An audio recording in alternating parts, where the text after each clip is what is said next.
स्वागत है दोस्तों आपका एक और बेहद कमाल के एनिमे में। और हाँ, ये एनिमे बहुत ज़्यादा मज़ेदार है। इसमें आपको देखने को मिलेंगे बहुत सारी अतरंगी और रंग बिरंगी चीज़ें। रंग बिरंगी चीज़ें से मेरा मतलब वो रंग बिरंगी वाली चीज़ें नहीं है, वो वाली रंग बिरंगी चीज़ें हैं।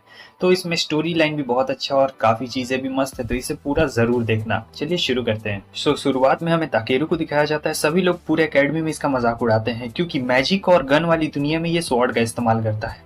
हालांकि ये सबसे कमजोर टीम का लीडर भी रहता है, इसलिए लोग इसका कुछ ज्यादा ही मजाक उड़ाया करते हैं, लेकिन इसे बिल्कुल भी फर्क नहीं पड़ता क्योंकि इसे तो अपना काम करना रहता है। और फिलहाल ये अभी अपने स्क्वाड वाले कमरे में जा रहा होता है जहां पर इसका स्क्वाड बेसब्री से इसका इंतजार कर रही है। और फिर ये आवाज सुनता है कि अंदर में कुछ हो रहा है क्या। जब दरवाजा खोलता है तो देखते हैं कि इकागुरु तो यहाँ पर उसागी का वीडियो बना रही होती है भाई। और फिर वो बहुत ही गुस्से में आ जाती है उसागी, और उसागी आके इसे जोरदार लात मारती है और कहती है कि मैं तुम्हें नहीं छोड़ने वाली हूँ, तुम्हें ये सब नहीं देखना चाहिए था, तुम एक नंबर के परवर्ट। और फिर बुरा बोलने लगती है। दूसरी तरफ दूसरी तरफ हमें दिखाया जाता है यहाँ पर प्रिंसिपल को और एक नई स्टूडेंट आई रहती है जिसका नाम ओका रहता है। तो वो ओका को कह रहे होते हैं कि मैं तुम्हें डाल रहा हूँ 35th स्क्वाड में, जो कि सबसे ज्यादा कमजोर स्क्वाड है। और यहाँ पे ओका को एक नई तरीके का मौका भी वो देने की कोशिश कर रहे होते हैं क्योंकि ये जो मैजिक एकेडमी ये बहुत ज्यादा स्पेशल है। और वो कहते हैं कि तुम वहाँ पे थोड़ा देख के भी रहना। उसके बाद हमें दिखाया जाता है कि ये लोग बैठे हुए रहते हैं और सोचते हैं कि अब हमें क्या करना चाहिए, कुछ ना कुछ स्पेशल करना चाहिए। तब इकारू कहती है कि ठीक है, मैं देखती हूँ, अभी चेक करके देखती हूँ कि हमारे पास कुछ करने लायक है या फिर नहीं है। लेकिन तब तक हम देखते हैं कि बॉस आते हैं और कहते हैं मेरे प्यारे बच्चों कैसे हो, आज मैं तुम्हें एक नई मेंबर से मिलवाने के लिए लाया हूँ। वो लोग सोचते हैं कि कौन नया मेंबर आ गया है। तब वो बोलते हैं कि ये है तुम्हारी नई मेंबर, इसका नाम है ओका। और जैसे ही ये लोग ओका को देखते हैं वो हैरान हो जाते हैं। सबसे पहले तो ताकेरू हैरान हो जाता है ओका को देख के, क्योंकि मैं बता दूं कि ओका उसकी पहले की क्लासमेट रहती है, मतलब बहुत पहले की। लेकिन बाकी दोनों नहीं जानते थे ओका को, तो वो लोग सोच रहे होते कि ये आखिर ऐसा चेहरा क्यों बना रहा है ओका को देखने के बाद। प्रिंसिपल कहते हैं कि ठीक है बच्चों, मैंने तुम लोगों का इंट्रोडक्शन करवा दिया एक दूसरे से, अब तुम लोग जाओ मजे करो। प्रिंसिपल अब यहाँ से उन्हें टाटा बाय बाय कह के जाने लगते हैं। और हमें पता लगता है कि किस तरीके से इसका और ओका के बीच में ज्यादा कुछ रिलेशनशिप ज्यादा बढ़िया नहीं चलता है। हालांकि वो उसे ज्यादा कुछ पसंद भी नहीं करती है, तो अब ये इसकी टीम में रहती है। आगे हमें दिखाया जाता है कि ये लोग मिशन पे गए हुए रहते हैं। तो मेन काम उसागी का रहता है कि वो एक स्नाइपर रहती है, तो उसे समझाया जा रहा होता है। और इका का काम रहता है यहाँ पर कंप्यूटर में देख के सारी चीजों को एनालाइज करना। तो जो उसागी रहती है उसे शॉट देने के लिए कहा गया रहता है। यहाँ पर कुछ इलीगल काम चल रहे होते हैं मैजिक का, तो उसे ही इन लोग को रोकना रहता है। लेकिन जो ओका रहती है वो तो कुछ अलग ही मूड में आई रहती है। तो यहाँ पर ये लोग अंदर घुसना शुरू कर देते हैं क्योंकि जो हमारी उसागी है उसने शूट कर दिया रहता है। तो जैसे उसने शूट किया रहता है ये लोग अंदर घुसना शुरू करते हैं। और यहाँ पर चल रही होती है एक मैजिक बुक को दूसरी तरफ दिया जा रहा होता है, समझे, मैं बोल नहीं सकता हूँ लेकिन है, समझ लो। तो ऐसा दिया जा रहा होता है दूसरी साइड में। और फिर जो हमारा ताकेरू रहता है वो अंदर घुस चुका रहता है क्योंकि उसागी ने फिर से शूट कर दिया रहता है। लेकिन उसागी ने गलत बिल्डिंग पे शूट कर दिया था और यहाँ पे सारे जो चोर रहते हैं वो एकदम सेफ रहते हैं। तो अब ताकेरू फंस गया रहता है। हालांकि अभी जो ओका रहती है वो अंदर नहीं गई रहती है। और ये सभी इसका मजाक उड़ा रहे होते हैं, कह रहे होते हैं कि देखो इसके पास स्वॉर्ड है और ये स्वॉर्ड से हमसे लड़ने के लिए आया है। तो सब लोग इसका बहुत ही मजाक उड़ाने लगते हैं और सोच रहे होते हैं कि ये स्वॉर्ड से क्या बिगाड़ लेगा, मतलब गन और मैजिक वाली दुनिया में कोई स्वॉर्ड यूजर क्या ही कर लेगा। अब ये सुनने के बाद जो ताकेरू रहता है उसे बहुत ही ज्यादा गुस्सा आ रहा होता है। ईका कहती है कि तुम उन्हें अपनी पावर दिखा सकते हो ताकेरू। ताकेरू बहुत ज्यादा गुस्से में रहता है और कहता है कि तुम्हें क्या लगता है, हाँ मैं कुछ नहीं कर सकता। वो बुलेट को दो टुकड़ों में काट देता है और कहता है कि मेरी स्वॉर्ड ने बहुत सारा खून पिया है और अब मैं तुम्हें दिखाऊंगा कि आखिर मेरी स्वॉर्ड कितनी ज्यादा खतरनाक है। तो यहाँ पर ये थोड़ा स्मार्ट बनने की कोशिश कर रहा होता है, लेकिन ईका कहती है कि ज्यादा स्मार्ट बिल्कुल मत बनो, तुमने आज तक किसी को भी नहीं मारा है। और जब वो ऐसी बात बोलती है तब ये वापस से शर्माने लगता है और कहता है अरे मैं तो बस मजाक कर रहा था। उसके बाद ओका इंतजार कर रही होती है और फाइनली ओका आ गई रहती है। ओका आने के बाद इन सारे दुश्मनों को मारना शुरू कर देती है, वो किसी को भी नहीं छोड़ती। लेकिन एक बंदा यहाँ से भागने की कोशिश करता है रोबोट के अंदर बैठ के। तब तक हमें दिखाया जाता है वो रोबोट के अंदर बैठ चुका रहता है। ईका एनालाइज करके उसे बता रही होती है सारी चीजें और ये बंदा कहता है कि रुको, मैं इतनी आसानी से हार नहीं मानने वाला हूँ। उसागी भी वहां पे शॉट लेने के लिए रेडी रहती है, लेकिन ओका पहले इधर ही से मार रही होती है और अचानक से वो रोबोट रुक जाता है क्योंकि ओका को पहले से पता रहता है इसकी कमजोरी। लेकिन जब उसागी वो रहती है वो शूट कर देती है। तो होता कुछ ऐसा है कि ऊपर से एक सामान गिरता है जो कि हमारे ताकेरू के ऊपर गिर जाता है और ताकेरू इसके ऊपर गिर जाता है। वो गुस्से में ताकेरू को मारती है और कहती है कि ये ले, और फिर वो हट जाता है पीछे और वो कहती है कि मैंने शॉट मार दिया, लेकिन उसने गलत शॉट मार दिया रहता है। पहला टीम मिशन पूरा करने के बाद वो लोग वापस आते हैं और आते ही बहस शुरू हो चुकी रहती है जहाँ पे वो कहती है कि ताकेरू मैं तुम्हें अपना कैप्टन नहीं मानती हूँ क्योंकि तुम कैप्टन कहलाने के लायक नहीं हो, तुम बिना सोचे समझे ही फायर करने चले गए थे।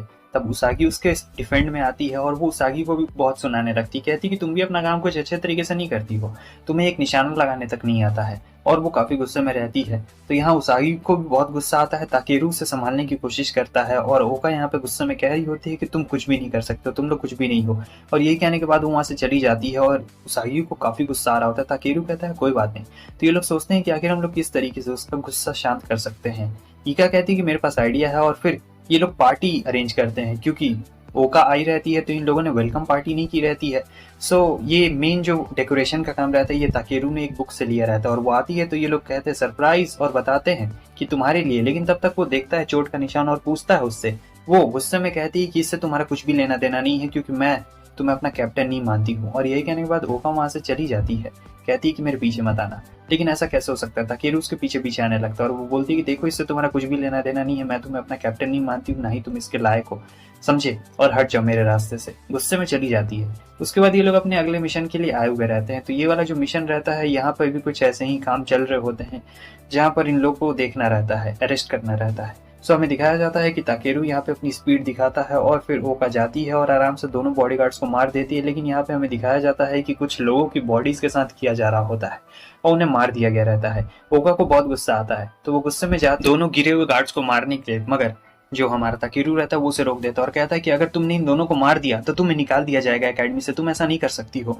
वो काफी गुस्से में रहती है और कहती है कि तुम्हें पता है एक विच की वजह से मेरा पूरा परिवार मारा गया, और अब देखो ये सारे लोग, इन्हें बिल्कुल तरस नहीं आता है जब ये लोग ऐसा काम करते हैं, तो मैं इन पे क्यों तरस खाऊं, मैं इन दोनों को मार दूंगी और तुम हट जाओ मेरे रास्ते से, मैं तुम्हें अपना कैप्टन बिल्कुल भी नहीं मानती हूँ, मैं तुम्हें आखिरी वार्निंग दे रही हूँ। लेकिन ताकेरू उसके रास्ते से नहीं हटता, कहता है कि रुक जाओ, मैं सारी चीजें ठीक कर सकता हूँ। लेकिन वो कहाँ सुनने वाली थी, वो कहती है कि नहीं, मैं तुम्हारी कॉमरेड नहीं हूँ, तुम मेरे रास्ते में आ रहे हो। वो शूट करती है लेकिन वो बच जाता है और फिर कहता है चिंता मत करो, मैं तुम्हारे साथ में हूँ, मैं तुम्हारा कॉमरेड हूँ। तो हमें सीन दिखाया जाता है कि कैसे ये लोग पास्ट में मिले थे, कि स्कूल में कुछ हो रहा होता है, समझिए पास्ट का सीन रहता है जहाँ पे ये सोचता है कि मैं फर्स्ट आऊंगा, लेकिन फिर इसकी मुलाकात ओका से हो जाती है। ओका से मिलने के बाद तो इसे अपनी औकात ही पता चल गई थी। फिर सीन प्रेजेंट में आता है और ये यही पास्ट वाला सीन सोच रहा होता है कि उस दिन क्या हुआ था हम लोगों के बीच में। अगले सीन में हमें दिखाया जाता है कि प्रिंसिपल ओका को बुलाते और उसे बहुत कुछ बताते कि देखो ऐसा बिल्कुल नहीं चलने वाला है जैसा तुम सोच रही हो। और हाँ, मैं तुम्हें बता दूं कि उस 35th स्क्वाड में एक रैली कीटर भी है।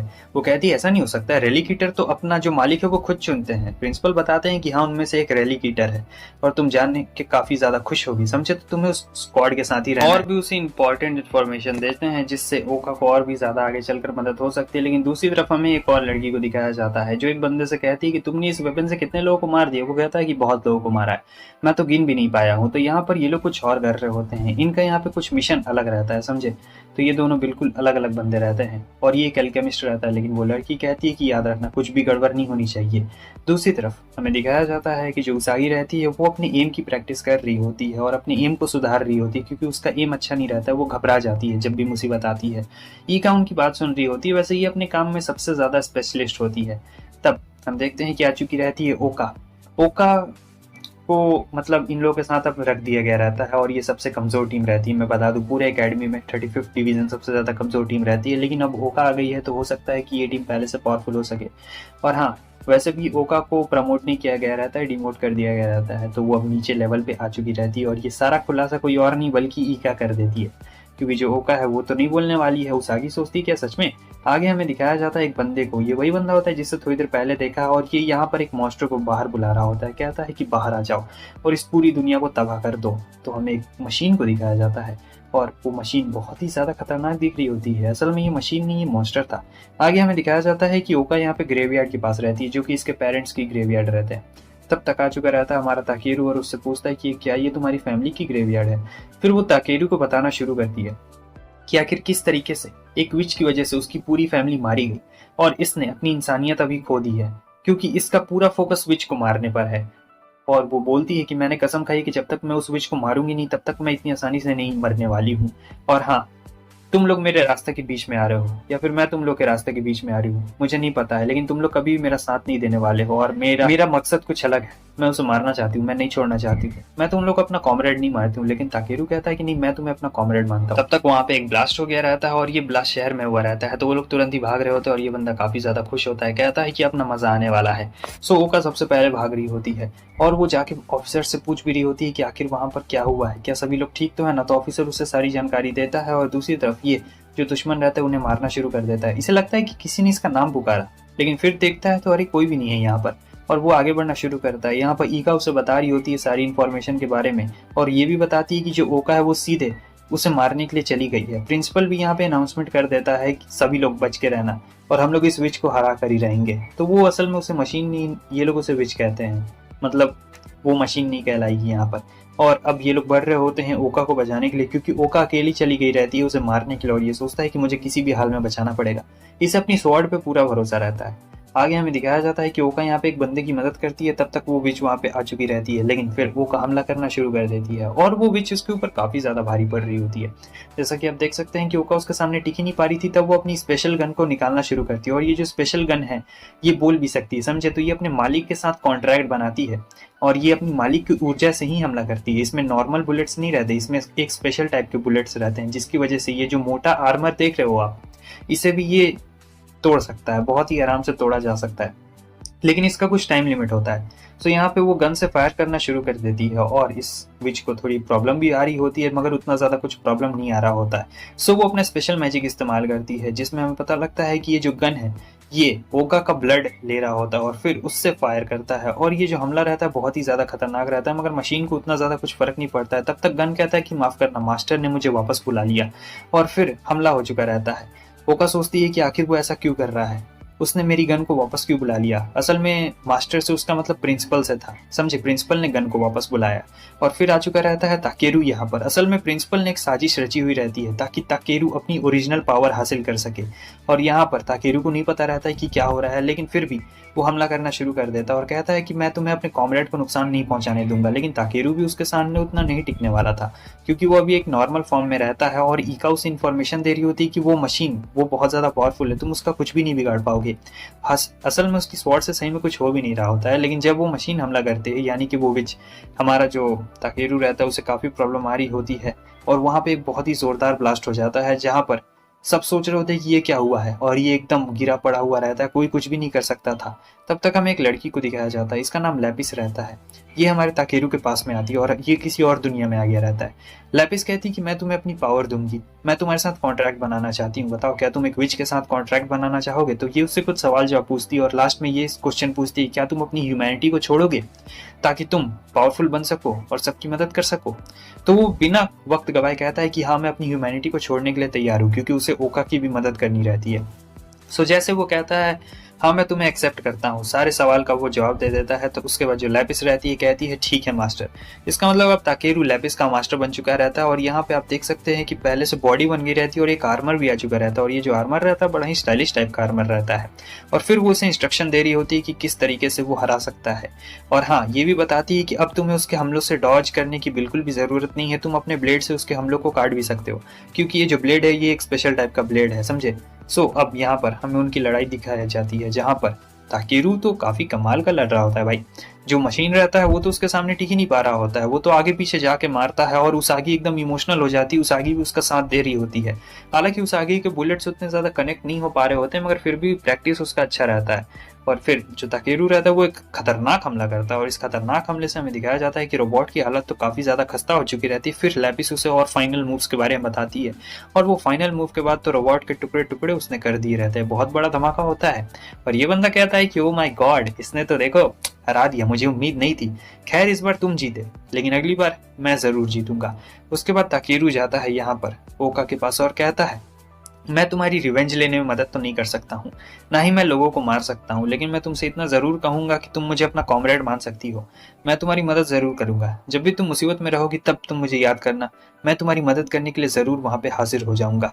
मैं बस इतना चाहता हूँ कि तुम लोग को कुछ भी ना हो, क्योंकि तुम सभी मेरे लिए फैमिली जैसे हो। फैमिली कहने के बाद तो ये कहीं और ही पे जाके सो गया रहता है बड़े मजे से।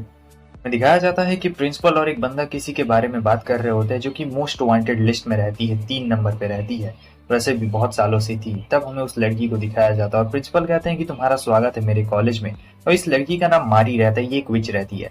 आगे हमें दिखाया जाता है कि जो प्रिंसिपल है वो उन सभी लोगों को बता रहे होते हैं लैपिस के बारे में और बोलते हैं कि हमने कुछ नए नए चेंजेस भी किए हैं, तो स्कूल में कुछ नए नए स्टूडेंट्स भी आने वाले हैं, तो मैं चाहता हूँ कि तुम उसका अच्छी तरीके से स्वागत करो। फिर वो लैपिस को दिखाते हैं और यहाँ पर हमें बताया जाता है मारी के बारे में। असल में मारी एक विच रहती है और उसे देख कर सब लोग हैरान हो गए थे कि एक विच यहाँ पे क्या कर रही है। तब प्रिंसिपल बोलते हैं कि हमने स्कूल का सिस्टम चेंज कर दिया है। अब स्कूल का सिस्टम हमने कुछ इस प्रकार से किया है कि अब जो विचेस है वो भी यहाँ पे एडमिशन ले सकती हैं। खैर आपको पता है कि ओका को विचेस से बहुत ज्यादा नफरत रहती है। प्रिंसिपल कहते हैं कि इसका अच्छी तरीके से ख्याल रखना। और फिर जब वो लोग जा रहे होते हैं तब सब कहते हैं कि ठीक है हमें चलना चाहिए, लेकिन ओका कहती है कि नहीं, हम लोग इसे छोड़ के नहीं जा सकते हैं। वो लोग कहते हैं कि यार ये कहीं भी नहीं जाने वाली, विच है तो क्या हो गया। और मारी कहती है कि मुझे तुम लोग की ऐसी भी जरूरत बिल्कुल भी नहीं है। लेकिन जो ओका रहती है वो कहती है कि मैं तुम्हें छोड़ के नहीं जाने वाली हूँ, तुम कभी भाग सकती हो और मुझे प्रिंसिपल को जाके इन्फॉर्मेशन भी देनी है कि आखिर तुम क्या करने की कोशिश करने वाली हो। तो यहाँ पे दोनों के बीच में झगड़ा शुरू हो चुका रहता है, क्योंकि एक तो ओका विचेस को पसंद नहीं करती और उसे जबरदस्ती रहना पड़ रहा है। ताकेरू यहाँ पे कुछ भी नहीं कर सकता था, वो तो बस शांत कराने की कोशिश कर रहा होता है। लेकिन फिर लड़ाई कुछ ज्यादा ही यहाँ पे बढ़ गई रहती है और जो हमारी मारी रहती है वो काफी गुस्से में रहती है और वहां से जाने लगती है। खैर अब इसके बाद इन दोनों के बीच में कंपटीशन चलने लगता है और पहले तो सारे कंपटीशन में यहाँ पर ओका फर्स्ट आ रही होती है और मारी हार रही होती है। लेकिन बाद में जब आंसर बताने की बारी आती है तब मारी आंसर दे देती है और चिढ़ाते हुए कहती है इतना आसान से आंसर नहीं आता तुम्हें। फिर से दोनों के बीच में घमासान शुरू हो जाता है, मगर ताकेरू बीच में आ जाता है और कहता है कि नहीं, तुम लोग ऐसे बिल्कुल भी मत लड़ो, तुम्हारा लड़ना यहाँ पे जस्टिफाई नहीं कर रहा है। तब दोनों पंचेस मारती है और ताकेरू को लग जाता है। मारी कहती मेरी गलती नहीं है। उसके बाद मारी और ये बैठे हुए रहते हैं तो मारी इसे ऑफर कर रही होती है ड्रिंक और कहती है कि ये लो पी लो। और फिर वो अपने बारे में बताना शुरू कर देती है। यहाँ पर वो बोलता है कि देखो जो ओका है वो इतनी ज्यादा बुरी नहीं है। और फिर ये भी बताता है कि आखिर उसे विचेस से क्यों इतनी ज्यादा नफरत है। असल में जो मारी है उसे बिल्कुल भी याद नहीं रहता है कि आखिर पास्ट में इसके साथ क्या हुआ था और ये एकदम सारी चीजें अचानक से भूल गई है। इसे बस इतना याद है कि जब इसकी आंख खुली तब ये यहाँ पर स्कूल में थी और इसके आगे इसे कुछ भी याद नहीं। मगर ताकेरू को ऐसा कुछ भी नहीं रहता है कि वो विचेस से नफरत करता था या फिर कुछ भी, इसलिए वो इसे धीरे धीरे पसंद कर रही होती है और कहती कि तुम उन लोगों जैसे बिल्कुल भी नहीं हो। खैर मुझे कुछ भी बिल्कुल भी याद नहीं है कि आखिर ये सब क्या हुआ और मैं यहाँ पे किस तरीके से फंस गई हूँ, मैं तुमसे बिल्कुल सच कह रही हूँ। तो ताकेरू से कहता है कि टेंशन बिल्कुल मत लो, सारी चीजें बिल्कुल ठीक हो जाएगी। तो वो उसे थोड़ा सा मोटिवेशन दे रहा होता है, जिसे सुन के मारी को काफी अच्छा लगता है कि वाह चलो बहुत ही अच्छी बात है और मैं तो बस तुम सभी लोग की मदद करना चाहती हूँ और कुछ भी नहीं। और जाते जाते ताकेरू उसे अपना नाम भी बता देता है। दूसरी तरफ हमें हॉन्टेड को दिखाया जाता है जो कि ये मेन विलन होने वाला था और इसने मारी के साथ कुछ किया था। असल में पास्ट में इसने मारी को धोखा दिया था। तो मारी कहती है कि नहीं, तुमने कहा था कि तुम इनोसेंट लोगों को नहीं मारोगे, लेकिन वो मार देता है। और फिर पुलिस आ जाती है इन लोगों को पकड़ने के लिए, लेकिन वो हॉन्टेड उन पुलिस ऑफिसर्स को ही मार देता है। और फिर क्या करता है कि मारी को फंसा डालता है और फिर मारी को स्कूल में ला दिया गया रहता है। और इसी चीज के बारे में सोच सोच के वो पागल हो रहा था, कह रहा होता है कि मैं मारी को टॉर्चर करूंगा, उसे टॉर्चर करने में मजा आएगा, मैं उसे इतनी आसानी से बिल्कुल भी नहीं छोड़ सकता हूँ, अभी तो मजा आना शुरू हुआ है। आगे हमें दिखाया जाता है कि सभी लोग ऐसे बस बैठे हुए रहते हैं, मजे कर रहे होते हैं। तब तक ताकेरू और यहाँ ओका बात कर रहे होते हैं और फिर जो हमारी मारी रहती है वो बहुत चिपक रही होती है। तो ओका कहती है कि ये क्या है, तब मारी बताती है कि ये मेरा बॉयफ्रेंड है। उसे बिल्कुल यकीन नहीं होता है कि नहीं, ये इसका बॉयफ्रेंड नहीं हो सकता, इतनी जल्दी तो बिल्कुल भी। ताकेरू समझाने की कोशिश करते हैं लेकिन मारी तो उससे पूरा चिपक रही होती है। ओका को यहाँ बहुत गुस्सा आ रहा होता है और कहती है कि ठीक है मैं तुम्हें देख लूंगी, तो वो भी चिपकने की यहाँ कोशिश कर रही होती है। दूसरी तरफ हम देखते हैं कि एकेडमी में एक कंपटीशन होने वाला था ग्रुप्स के बीच में, तो यहीं पे ये देख रहा होता है। तब दूसरे ग्रुप का लीडर कहता है कि तुम देख क्यों रहे हो, तुम वैसे भी नहीं जीतने वाले, तुम भले भी कितना पार्टिसिपेट कर लो, तुम अपने सपने में भी कभी नहीं जीत सकते हो, क्योंकि ये तुम्हारे बस की बात बिल्कुल भी नहीं है। क्योंकि इनका जो 35th स्क्वाड है वो सबसे ज्यादा कमजोर स्क्वाड रहता है। उसके बाद ताकेरू जाने लगता है, तब मारी भी वहीं पे रहती है। मारी के पास कोई जगह नहीं रहती है रहने के लिए, तो ताकेरू कहता है ठीक है मेरे साथ रह सकती हो, लेकिन ओका गुस्से में कहती है ठीक है मैं भी जाकर देखना चाहूंगी, कहीं ऐसी वैसी उल्टी सीधी ये हरकतें ना कर दे। तो अब ये लोग जा रहे होते हैं हमारे ताकेरू के घर में। ओका भी पहली बार यहाँ पे ताकेरू के घर के पास से गुजर रही होती है, लेकिन वहां का ऑरा कुछ ज्यादा ही उसे अलग लग रहा होता है। पहले तो वो बड़े कॉन्फिडेंस के साथ में वहां से जा रही होती है, मगर जैसे ही वो अपार्टमेंट के पास पहुंचती है वो देख के थोड़ा डर गई रहती है कि क्या है। ताकेरू कहता है तुम ठीक तो हो ना, वो कहती है कि हाँ मैं बिल्कुल ठीक हूँ। उसके बाद ये लोग जा रहे होते हैं, मारी उसे लगातार टोन मान रही होती है और फिर ताकेरू कहता है कि वो रुको मैं जरा अभी आता हूँ। तो जैसे वो जाता है ये दोनों लड़ना शुरू करते हैं। उसके बाद जब ताकेरू वापस आता है तो देखता है कि मारी सिर्फ टॉवल में रहती है, नहा के निकली रहती है, वो बहुत शर्मा गई रहती है। ओका अचानक से पता नहीं क्यों डर गई रहती है, वो चिल्ला के बाहर आ जाती है और फिर वो गिर जाती है मारी की ओर और मारी गिर जाती है इसके ऊपर। तो अब दोनों लेडीज इसके ऊपर गिर गए रहते हैं और ये जन्नत हासिल कर लेता है। आगे हमें दिखाया जाता है कि नींद नहीं आ रही होती है मारी को, ओका चली गई रहती है। तो ये मारी अब इसके साथ ही रहने वाली थी, तो ये मारी को कह रहा होता है कि क्या हुआ। फिर मारी उसे बताती है कि क्या प्रॉब्लम हो रही है, उसे नींद नहीं आ रही है, मतलब कुछ समझ में नहीं आ रहा है। लेकिन वो कहता है कि टेंशन बिल्कुल भी मत लो, क्योंकि टेंशन लेने से कुछ भी समाधान नहीं होने वाला है, इसीलिए आराम से रहो, सो जाओ, कल सुबह देखा जाएगा जो होगा। अगले दिन का सीन में हमें दिखाया जाता है कि इनकी बैटल चल रही होती है और ये लोग एकदम हारने के कगार पे रहते हैं, क्योंकि जो ताकेरू रहता है वो अपनी टीम को संभाल नहीं पा रहा होता है और कोई भी उतना ज्यादा अच्छा परफॉर्मेंस नहीं कर रहा होता, और जो दूसरी वाली टीम रहती है इन्हें भड़का रही होती है कि बाहर निकल जाओ, बाहर निकल जाओ। ताकेरू सोचता है कि मुझे ही कुछ करना पड़ेगा, लेकिन जो मारी रहती है वो सोचती है कि अब लगता है मुझे ही कुछ करना पड़ेगा, क्योंकि अगर मैंने मूव नहीं किया तो मेरी टीम हार जाएगी। मारी आगे बढ़ना शुरू करती है और जो सारे दुश्मन रहते हैं उनका ध्यान अपनी तरफ भटका लेती है। इससे बाकी सभी लोगों को मौका मिल चुका रहता है और यहाँ पे मारी को शॉट लग गया था, लेकिन फिर उसागी ने शॉट लगा दिया था और फाइनली ये लोग जीत के रहते हैं। हालांकि वो अभी भी टीम से थोड़ी डिस्टेंस में खड़ी रहती है, क्योंकि उसे ज्यादा पसंद नहीं रहता है, ज्यादा लोगों से घुलना मिलना पसंद नहीं रहता है। और फिर जो ओका रहती है वो तो उसकी दुश्मनी रहती है, एक तरीके से फ्रेंडली वाली दुश्मनी रहती है। तो ये लोग सोचते हैं कि हमें कहीं पे चलना चाहिए जिससे इन दोनों का मूड ज्यादा फ्रेश हो सके, और यहाँ पर पार्टी भी रहती है। और दूसरी तरफ जो ओका रहती है वो यहाँ आगे रहती है, वो पार्टी में नहीं गई रहती है। तो उसे यहाँ पे कुछ डॉक्यूमेंट्स दिखते हैं जहाँ पे उसे मारी के बारे में एक सच्चाई पता लगती है कि वो एक डिस्ट्रक्शन में थी और मारी कोई नॉर्मल लड़की बिल्कुल भी नहीं है, उसका बहुत बड़ा हाथ है कीविल ऑर्गेनाइजेशन में। तो अब उससे मारी की सारी सच्चाई पता चल चुकी रहती है। दूसरी तरफ हम देख रहे होते हैं कि पार्टी में ये लोग मजे कर रहे होते हैं, जहाँ पे ताकेरू बता रहा होता है कि तुम उसागी और ईका को देख सकती हो, पहले ये दोनों भी बहुत लड़ा करती थी, बिल्कुल तुम्हारे और ओका की तरह, लेकिन धीरे धीरे वक्त के साथ साथ अब ये दोनों देखो कितने ज्यादा क्लोज आ गए हैं। तो मुझे लगता है कि ओका और तुम भी बहुत ज्यादा क्लोज आ जाओगे धीरे धीरे वक्त के साथ। लेकिन मारी कहती है कि मुझे यहाँ पर कुछ भी याद नहीं है और मुझे लगता है कि ओका मुझे बिल्कुल नहीं पसंद करने वाली है, क्योंकि मैं एक विच हूँ। लेकिन ताकेरू कहता है नहीं, ऐसा बिल्कुल भी नहीं है, और हाँ, तुम लोग देखना, तुम दोनों बहुत ही ज्यादा अच्छे दोस्त बनने वाले हो, मुझे ऐसा जरूर लगता है, मुझे ऐसा अंदर से गट वाली फीलिंग आ रही है। मारी कहती है कि अच्छा ठीक है, अगर तुम ऐसा कह रहे हो तो मैं भी मान लेती हूँ, क्योंकि वो रहता तो इनका कैप्टन ही है ना। और दूसरी तरफ जो ईका रहती है वो बड़ा अजीब सा चेहरा बना रही होती है, काफी मजा आ रहा होता है इसे।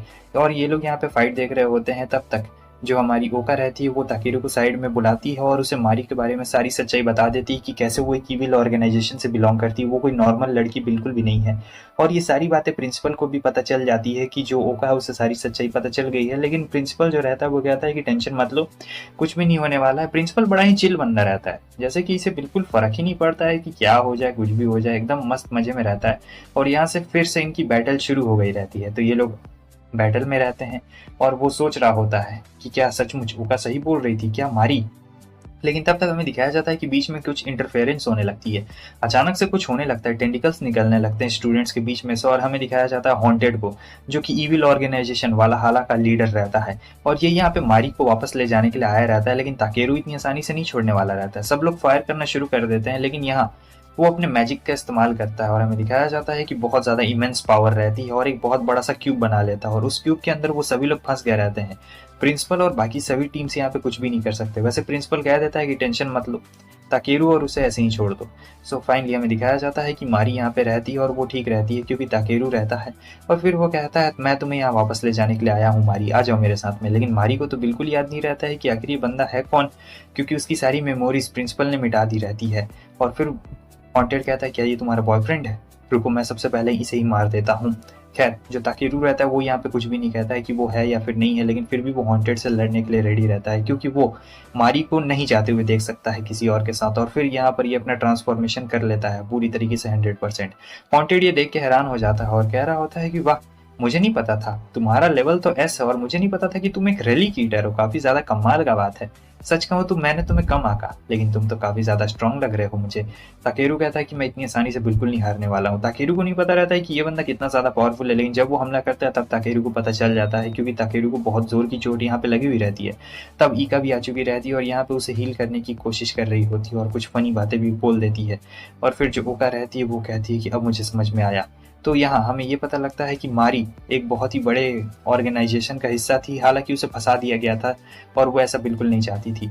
तो उसकी सारी मेमोरीज अब यहाँ पे मिट चुकी है, तो उसे बिल्कुल याद नहीं है। और ये जो हॉन्टेड रहता है ये भी एक रेलिगेटर है, आप इसका आर्मर देख सकते हैं, ये बहुत ही खतरनाक आर्मर रहता है और ये भी एक एस क्लास का आर्मर ही रहता है।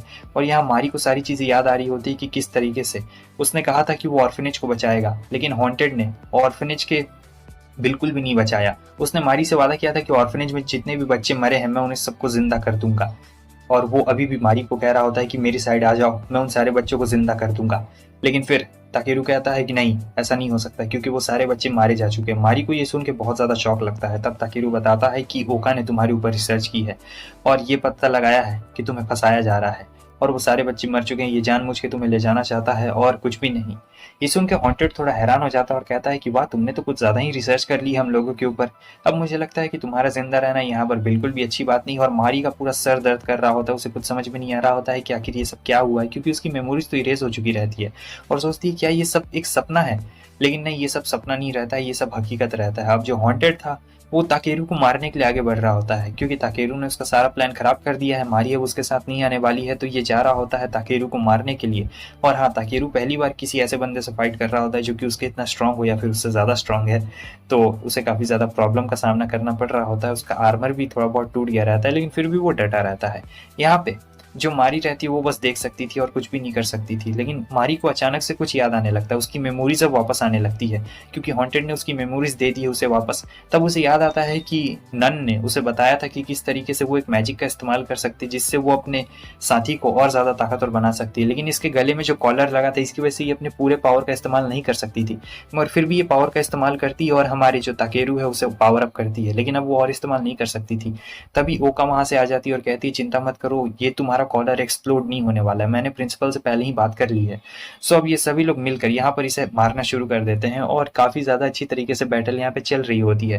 ताकेरू भी पहले से ज़्यादा स्ट्रांग हो चुका रहता है मारी की वजह से, और हाँ, वो देखता है कि ये बंदा तो सचमुच काफ़ी ज़्यादा पावरफुल है। फिर दोनों के बीच में घमासान लड़ाई होती है और अंत में नतीजा ये निकलता है कि जो हॉन्टेड है उसका कवच टूट चुका रहता है और कहता है कि मैं तुम्हें बिल्कुल नहीं छोड़ूंगा मारी, मैं तुम्हें वापस लेने के लिए ज़रूर आऊँगा, इतनी आसानी से तो तुम मुझसे बच के बिल्कुल भी नहीं जाने वाली हो। और यही कहने के बाद हॉन्टेड वहाँ से चला जाता है। उसके जाने के बाद जो ताकेरू रहता है वो गिर गया रहता है। मारी कहती है तुम ठीक तो हो ना, लेकिन बंदा यहाँ पर अब धीरे धीरे बेहोश हो जाता है। आगे की मॉम को दिखाया जाता है जो काफ़ी गुस्सा होती है और कहती है कि ये तुम्हारा लास्ट चांस है और मैं तुम्हारी अब शादी करवाने वाली हूँ 1 महीने में। वो कहती है कि नहीं मॉम प्लीज़ रुक जाइए, मैं ग्रेजुएट होने ही वाली हूँ। लेकिन उसकी मॉम कहती है कि मुझे मॉम कह के बिल्कुल मत बुलाओ, शायद ये इसकी मॉम ना हो, असली मॉम ना हो, इसीलिए ये इससे काफ़ी ज़्यादा नाराज़ रहती है। और उसागी यहाँ पर उनके सामने कुछ बोल भी नहीं पा रही होती है क्योंकि वो काफ़ी डर गई रहती है, क्योंकि उसकी कुछ भी यहाँ पर लिटरली नहीं चलती है, समझे, इसीलिए। और दूसरी तरफ हमें एक नए स्टूडेंट को दिखाया जाता है जो कि यहाँ ऑर्डर दे रहा होता है। ये लोग एक विच हंटिंग कंपटीशन करने वाले और इस बंदे का नाम रेमा रहता है जो सभी लोगों को बता रहा होता है। हालांकि कंपटीशन में कुछ चेंजेस रहते हैं। इस चेंजेस को सुन के ज़्यादातर लोग खुश नहीं रहते हैं क्योंकि ये नया नया बंदा है और यहाँ पर आते ही इसने अपनी दादागिरी भी शुरू कर दी। खैर, ताकेरू को इससे कोई फ़र्क नहीं पड़ता क्योंकि वैसे भी उसकी टीम सबसे लास्ट में है अभी, और अगर वो विच कंपटीशन जीत जाते हैं तो उसमें पैसे भी मिलने वाले हैं, इसलिए वो थोड़ा सा इंटरेस्ट दिखा रहा होता है। तो तुरंत ही अपने रूम में जाता है और फिर अपने साथियों को बता रहा होता है। यहाँ पर सबसे ज़्यादा ओका शौक रहती है कि आखिर इतना ज़्यादा इंटरेस्ट क्यों ले रहा है। तब मारी और ईका बता रही होती है क्योंकि इसमें पैसे मिलने वाले हैं ना, इसलिए ये इतना ज़्यादा इंटरेस्ट ले रहा है। उसके बाद इन लोगों को याद आता है कि अरे उसागी कहाँ पर है, उसागी अभी तक आई नहीं है, और अभी तक तो वो आ जाती है लेकिन अभी तक वो आई क्यों नहीं है, कहाँ पर है वो। तो ये लोग ऐसे ही उसागी के बारे में बात करने लगते हैं और फिर उसके हेयर बैंड के बारे में बात कर रहे होते हैं कि जो उसका हेयर बैंड है कितना ज़्यादा क्यूट लगता है, बनी वाला जो हेयर बैंड है। ताकेरू कहता है कि हाँ तुम बिल्कुल सही कह रही हो, उसका जो बनी वाला हेयर बैंड है ना। और ये सारी बातें जो हमारी उसागी रहती है वो बाहर से ही सुन रही होती है। सो यहाँ इसे याद आ रहा होता है कि इसकी मॉम ने क्या कहा था कि वो इसकी शादी करवा देंगे, और इसे बहुत ज़्यादा डर लग रहा होता है। लेकिन जब वो लोग हेयर बैंड के बारे में थोड़ा मजाक उड़ा रहे होते हैं कि वो काफ़ी ज़्यादा फ़नी लगती है, तब जो उसागी रहती है वो ज़्यादा सुन नहीं पाती है क्योंकि वो हेयर बैंड इसके लिए बहुत ही ज़्यादा कीमती रहता है। इसलिए यहाँ पर वो जो रहती है काफ़ी गुस्से में आ चुकी रहती है अंदर और कहती है कि इसके बारे में कुछ भी मत कहो, मेरे ग्रैंडपा ने मुझे ये दिया है। वो लोग कहते हैं कि हम लोग मजाक कर रहे थे, ये तुम्हारे ऊपर बहुत ज़्यादा ही सूट करता है, काफ़ी ज़्यादा अच्छा लगता है तुम्हारे ऊपर। वो तो एकदम शर्मा गई रहती है कि आखिर मेरे दोस्त ये क्या बात कर रहे हैं। वो लोग कहते हैं कि हाँ ये हेयर बैंड तुम्हारे ऊपर काफ़ी सूट करता है और कहते हैं कि चलो प्लान बनाते हैं। तब तक एक और जो दूसरे स्क्वाड का मेंबर रहता है, मतलब कैप्टन, वो यहाँ पे आता है और कहता है इनके कैप्टन यानी हमारे ताकेरू से कि चलो हम लोग कंबाइन हो जाते हैं क्योंकि हम दोनों के पॉइंट्स बहुत ज़्यादा कम हैं और कंबाइन हो जाएंगे तो बढ़िया रहेगा। ताकेरू कहता है कि ये एक बहुत ही अच्छा आइडिया है। सो उसके बाद हमें दिखाया जाता है कि उसागी यहाँ पे जा रही होती है, तब तक वो न्यू स्टूडेंट रेमा उससे मिल चुका रहता है। असल में रेमा इसका चाइल्डहुड फ्रेंड रहता है और ये बंदा बहुत ही ट्रॉमेटिक रहता है और इसी की शादी उसागी से होने वाली है। ये कहता है चिंता मत करो, मैं तुम्हें बहुत ज़्यादा खुश रखूँगा, लेकिन उसागी इससे बिल्कुल नहीं मिलना चाहती थी। वो तो यहाँ पे एकदम रोने लगती है, उसका एकदम हार्ट बीट तेज़ होने लगता है और ये चीज़ ताकेरू देख लेता है कि क्या हुआ है। वो तुरंत ही उसके पास जाता है। रेमा कहता है तो तुम ही हो इसके दोस्त, ठीक है, इसका अच्छी तरीके से ख्याल रखना। वो ये नहीं बताता है कि मैं इसका होने वाला फियांसे हूँ, लेकिन वो कहता है कि मैं जल्दी तुमसे मिलूंगा। और ताकेरू कहता है चिंता मत करो, मैं हूँ यहाँ पे, तुम्हें कुछ भी नहीं होने वाला है। लेकिन ये बेहोश हो गई रहती है और इधर रेमा सोच रहा होता है पता नहीं हमारी अगली मुलाकात कब होने वाली है। दूसरी तरफ ओका को एक लड़की मिल जाती है और वो अपना नाम शिजुका बताती है। तो ये इसे लेके जाती है एक सीक्रेट जगह पे, जहाँ पे इसे विच के बारे में पता चलता है। असल में जो विच है वो बहुत सालों से कैद थी, लेकिन अब वो आज़ाद हो चुकी है और वो किसी की बॉडी के ऊपर भी कब्जा कर सकती है। सो उस विच को मारने के लिए ओका को ये लोग कह रहे होते हैं, मतलब टीम अप करने के लिए कह रहे होते हैं। ये कोई दूसरा स्क्वाड रहता है, लेकिन ओका साफ साफ मना कर देती है, कहती है कि मैं कोई स्टूपिड नहीं हूँ जो तुम लोग के साथ आऊँगी। ये विच हंटिंग कॉम्पिटिशन के बारे में ही बात कर रहे होते हैं वैसे तो, लेकिन ओका यहाँ पे साफ साफ मना कर देती है, कहती है कि नहीं नहीं नहीं, मुझसे ये नहीं होने वाला है, तुम लोग अपना ये स्टूपिड गेम खेलो, मैं विचेस पे भरोसा नहीं करती हूँ कि विच होती भी है या फिर नहीं है, ठीक है, तुम लोग अपना जानो। और दूसरी तरफ हम देखते हैं कि अभी ये बेहोश पड़ी हुई रहती है। मारी कहती है किसी को इसके साथ में रहना पड़ेगा। ताकेरू कहता है कि चिंता मत करो, मैं इसके साथ में रहूँगा। सो जो मारी और ईका होती हैं वो दोनों अब यहाँ से जाने लगती है और हमारा ताकेरू अकेला उसागी के साथ ही यहाँ पर रहने वाला था। वो पूरा रात भर एकदम देखता है, उसका देखभाल करता है और फिर उसागी की आँख यहाँ पर खुलती है। वो कहती है कि तुम रात भर मेरे साथ में ही थे। वो कहता है कि हाँ मैं तुम्हारे साथ में ही था, तुम्हें चिंता करने की कोई भी जरूरत नहीं है, तुम मुझे बता सकती हो कि आखिर क्या बात है। लेकिन वो यहाँ पे बहुत ज़्यादा कन्फ्यूज़ थी और उसे कुछ भी नहीं बता रही थी। तो ताकेरू उसे अपने साथ अपने घर पर लेके जा रहा होता है, क्योंकि उसे पता था कि अगर ये अकेले रहेगी तो प्रॉब्लम हो जाएगी। उसके बाद ये अपना मुँह खोलना शुरू कर देती है और बताती है कि किस तरीके से जो रेमा है वो उसका फियांसे है और इसकी फैमिली जानबूझकर रेमा की फैमिली से उसकी शादी करवा रही है, ताकि इनकी फैमिली की कंडीशन और भी ज़्यादा अच्छी हो जाए। और ये चीज़ उसागी बिल्कुल नहीं चाहती थी। वो रेमा को बिल्कुल नहीं पसंद करती है, मतलब एकदम अंदर से नफरत करती है उससे। ताकेरू को यहाँ पे सारी चीज़ें समझ में आ चुकी रहती है, लेकिन वो कहता है चिंता मत करो, चलो मेरे साथ मेरे घर पे चलो। तो यहाँ वो उसे उसके घर पे लेके जाता है और यहाँ ये सोच रही थी कि आखिर उसके कहने का क्या मतलब था, क्योंकि ये ताकेरू के घर में रहता है और यहाँ ये बात ले रही होती है। तो सोच रही थी कि कहीं उसका मतलब ये तो नहीं था। ओ माय गॉड, वो पूरा एकदम सोचने लगती है, मतलब इसने पूरा सपना सजा लिया रहता है ताकेरू के साथ और पूरा पूरा एकदम सपना पे सपना देख लेती है। तो फिर क्या होता है कि ये टॉवल में ही बाहर निकल चुकी रहती है और ताकेरू देख कहता है कि तुमने टॉवल में ऐसे बाहर क्यों निकल गई। तो वो कहती है तुमने मुझे पहनने के लिए कुछ कपड़े नहीं दिए थे इसीलिए। और फिर वो दोनों काफ़ी ज़्यादा क्लोज आ जाते हैं। ये कह रही होती है कि ये मेरा फर्स्ट टाइम है और फिर ताकेरू भी काफ़ी क्लोज आ जाता है, लेकिन तब तक बाकी सभी लोग आ जाते हैं और देखने लगते हैं, कह रहे होते हैं कि आखिर ये तुम क्या कर रहे हो। उसके बाद सभी लड़कियाँ मिल के ताकेरू को बहुत ज़्यादा ही बुरी तरीके से ढूंढ डालती है, क्योंकि उन्होंने ये नज़ारा जो देखा रहता है। ईका कहती है तुमने मुझे क्यों नहीं बुलाया। असल में ताकेरू ने सभी लोगों को बुलाया रहता है और उसी की गलती रहती है और यहाँ पे ये सारा हादसा हो गया। सो उसके बाद ताकेरू सभी लोग को बता रहा होता है किस तरीके से जो उसागी है वो रेमा को नहीं चाहती है और इसीलिए इन्हें अब उसागी की मदद करनी पड़ेगी, क्योंकि ये सभी लोग एक फैमिली है, एक टीम की तरह है, एक फैमिली ही मान लो, इसलिए सब लोग उसागी की अब मदद करने वाले हैं। दूसरी तरफ हमें ईका को दिखाया जाता है, तो जो यहाँ पे कॉस्प्ले कॉम्पिटिशन करवा रही होती है। तो जो ये कॉस्प्ले कॉम्पिटिशन रहता है ये कुछ अलग ही टाइप का कॉम्पिटिशन रहता है। इसका मेन कॉम्पिटिशन से कुछ वैसा लेना देना नहीं रहता है और इसमें तो लैपिस ने भी हिस्सा लिया था। लैपिस के साथ साथ तो यहाँ पे ताकेरू ने भी हिस्सा लिया है, मेड का ड्रेस पहना है। खैर लड़कों ने उसे बिल्कुल भी नहीं देखा है। और यहाँ पर इन लोग की एक फ़ोटो ली जा रही होती है, मतलब एक फैमिली फ्रेंडली फ़ोटो ली जाती है। उसके बाद उसागी अपने लॉकर में उस फोटो को ही देख रही होती है, क्योंकि ये अपने दोस्तों को अपने दिल के बहुत ज़्यादा करीब मानती है, इसलिए उस फोटो को संभाल के रखा था। इसे देखने के बाद उसे अपने ग्रैंडपा की याद आ जाती है और वो अपने ग्रैंडपा की तस्वीर की ओर देखती है और कहती है कितनी ज़्यादा बढ़िया है। तब तक यहाँ पर मिल चुके रहते हैं रेमा और ताकेरू। जब वो दोनों साथ में मिलते तो रेमा कहता है उसे चिढ़ाते हुए चिंता मत करो, मैं उसागी का अच्छी तरीके से ख्याल रखूंगा, और फिर ज़ोर ज़ोर से हंसने लगता है। लेकिन यहाँ पर हमारे ताकेरू को पता रहता है कि इसके इंटेंशंस कुछ बिल्कुल भी ज़्यादा अच्छे नहीं है, इसलिए वो बहुत ही ज़्यादा गुस्सा हो जाता है और सीधे उसके पास आ चुका रहता है। जो रेमा रहता है कहता है कि ओहो, वो उसका कॉलर पकड़ लेता है सीधे और कह रहा होता है कि अगर तुमने कुछ भी करने की कोशिश की तो मैं तुम्हें नहीं छोड़ूंगा। वो कहता है चिंता मत करो, मैं उसागी को हमेशा खुश रखूंगा, तुम्हें ऐसे गुस्सा करने की कोई भी ज़रूरत बिल्कुल भी नहीं है। दूसरी तरफ हमें दिखाया जाता है कि ये आता है उसागी के पास में और उसागी के पास आते हुए उससे चिढ़ाने लगता है। कह रहा होता है कि तुम्हें याद है ना तुमने किस तरीके से अपने भाई को मारा था, और मैंने सुना है कि कल रात तुम अपने घर भी नहीं गई थी।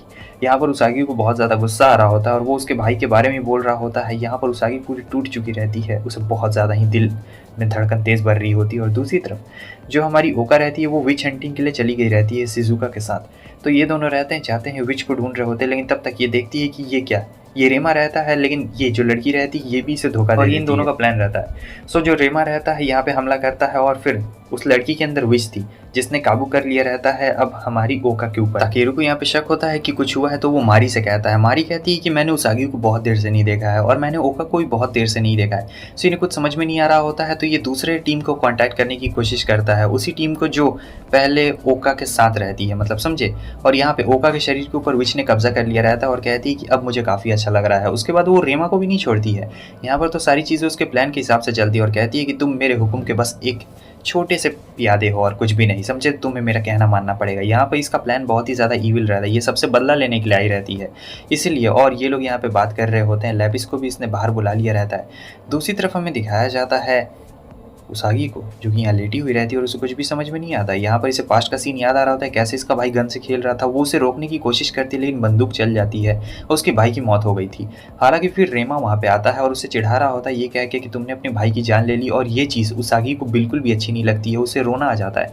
यहाँ पर उसकी आँख भी खुल चुकी रहती है क्योंकि जो हमारा रेमा रहता है वो उसके ऊपर रहता है और कहता है कि आज ही हमारी फर्स्ट नाइट है और मैं इतनी आसानी से तो इस चीज़ को बिल्कुल नहीं जाने दे सकता हूँ। अब हमारी वेडिंग हो चुकी है, वैसे हुई नहीं रहती है, जानबूझ के वो झूठ बोल रहा होता है।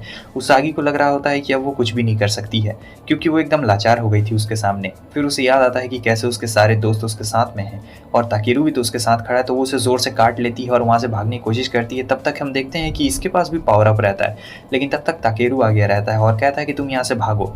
सो वो कहता है कि तुम ठीक तो हो ना। वो कहती है कि हाँ मैं बिल्कुल ठीक हूँ और प्लीज़ उसे बिल्कुल भी मत छोड़ना, बहुत बुरी तरीके से मारना।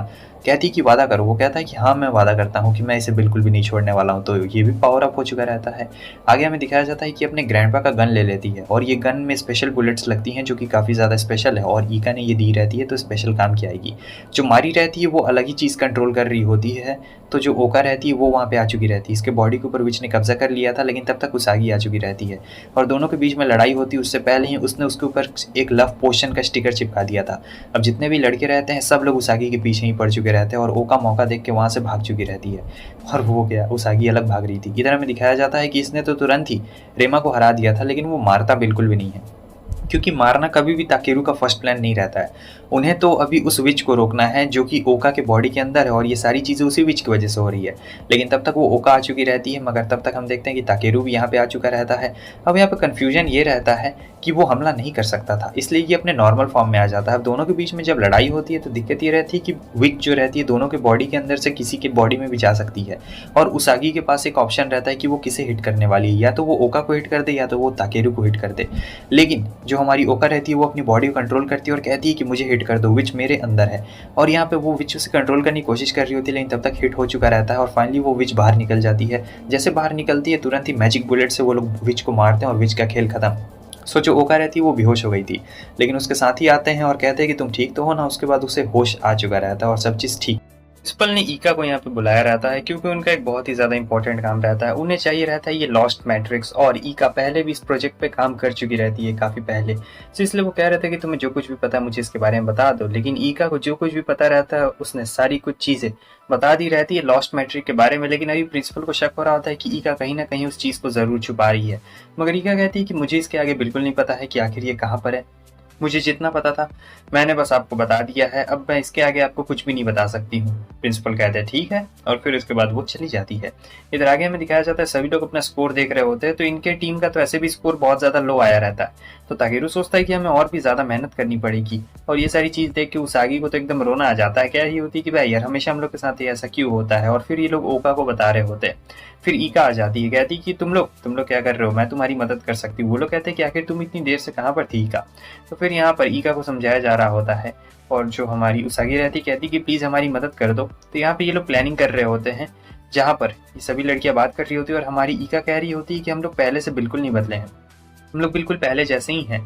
ताकेरू कहता है कि हाँ बिल्कुल सही कह रही हो। ईका कहती है लगता है जैसे हम लोग बॉयफ्रेंड गर्लफ्रेंड हो वैसा बात हो रहा है। लेकिन वो कहती है कि नहीं, ऐसा बात बिल्कुल भी नहीं है। उसके बाद ईका बताती है कि मैं कुछ दिनों के लिए छुट्टी पे जा रही हूँ, तो मुझे लगता है कि जितने दिनों के लिए मैं छुट्टी पे जा रही हूँ तब तक तुम सभी लोग को आराम करना चाहिए और तुम लोग मस्त अपना ख्याल रख लेना।